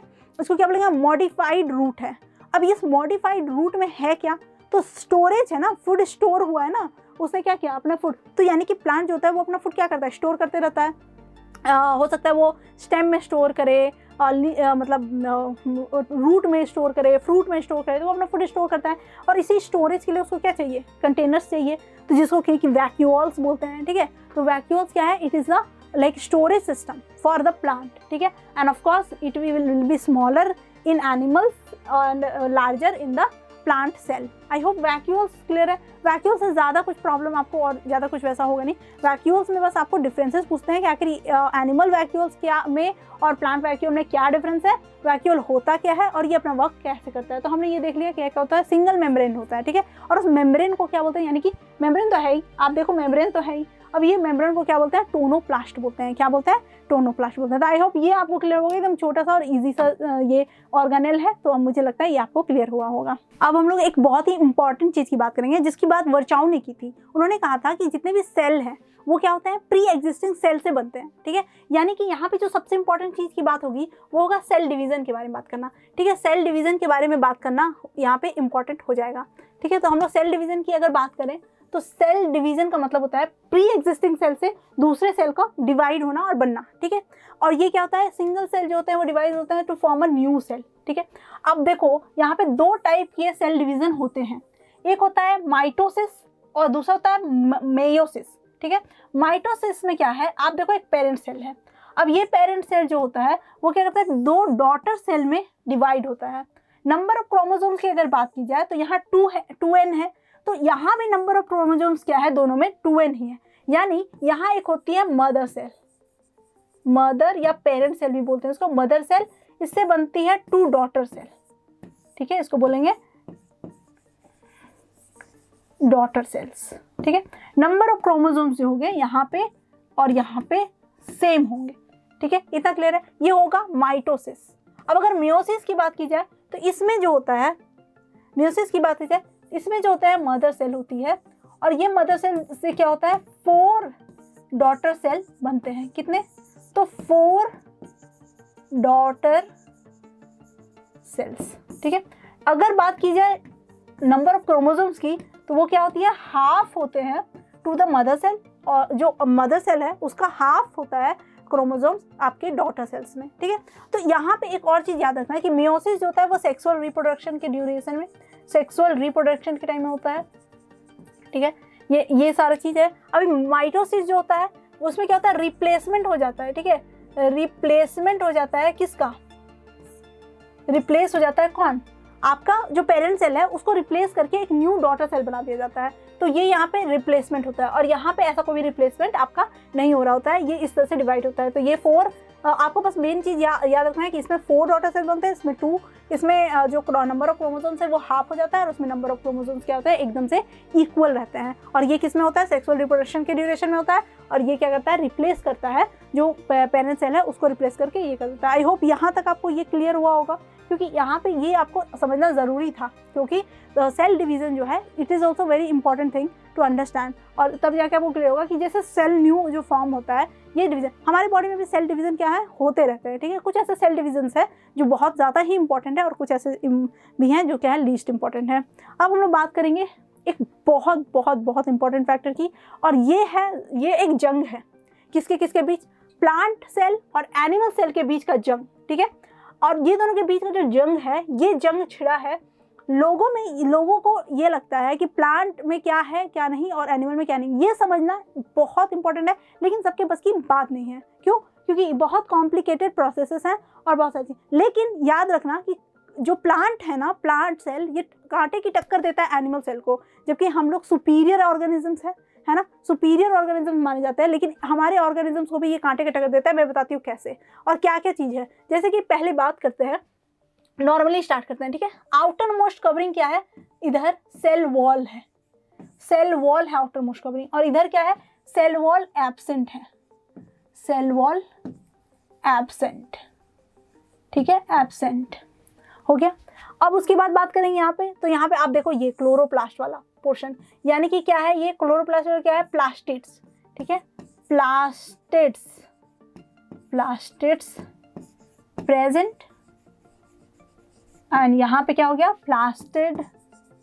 Plastids absent. अच्छा, एक और यहाँ पे बात मैं बता दूँ कि सेल वॉल यहाँ पे प्रेजेंट होता है क्योंकि ये रिजिडिटी देता है, क्योंकि जो प्लांट सेल होते हैं ना वो डेलिकेट होते हैं, ठीक है।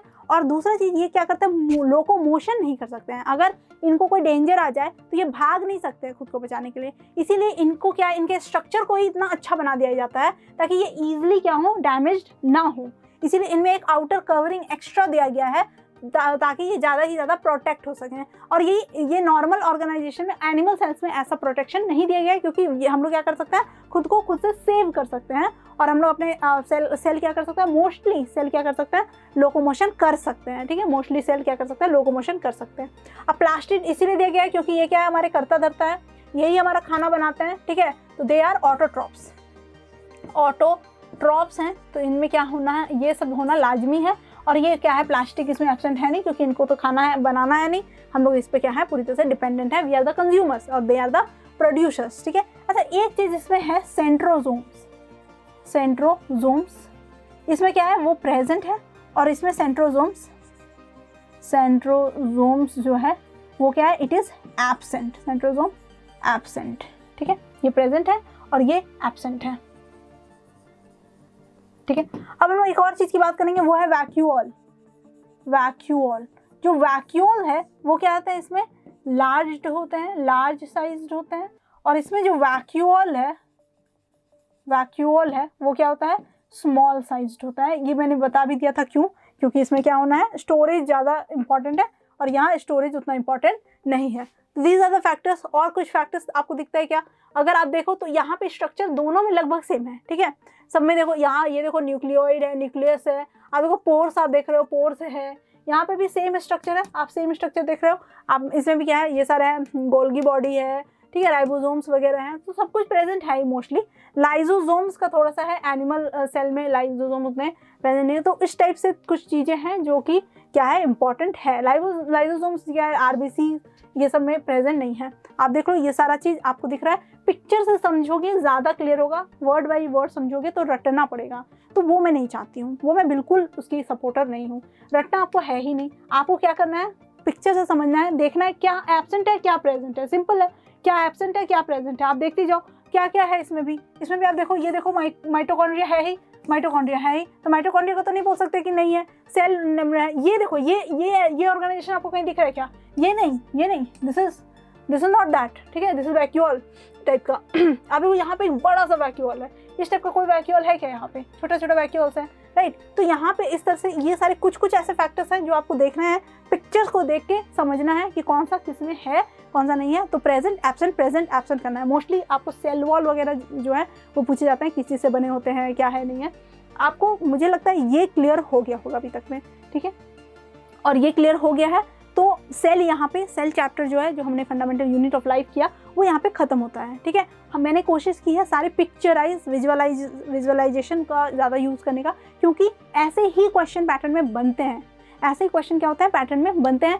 और क्वेश्चन आ जाता है कि आप ये करो, मतलब लेबलिंग करो, ये करो, तो बच्चे जो होते हैं ना वो बहुत कंफ्यूज होते हैं, क्योंकि उन्होंने याद तो सब कर लिया है, गोल्गी अपैरेटस ये करता है, मैन्युफैक्चरिंग करता है, पैकेजिंग करता है, पर उन्हें पता ही नहीं है कि गोल्गी अपैरेटस है कौन सा वाला गोल्गी अपैरेटस है, उसका क्यों क्या काम है, लाइजोसोम से उसका कैसे क्या रिलेशन है, कहाँ पे वो चिपका हुआ है, ये सब उनको कुछ पता ही नहीं होता है, जो कि कहीं ना कहीं एक बहुत ही बड़ा प्रॉब्लम है। तो ये प्रॉब्लमैटिक फैक्टर है, ठीक है। तो आई होप आपको यहाँ तक समझ आ गया होगा। Cell, the fundamental unit of life, इस टॉपिक को मैंने इजी वे में एक्सप्लेन करने की कोशिश की है। आई होप आपको मेरा ये एक्सप्लेनेशन पसंद आया होगा।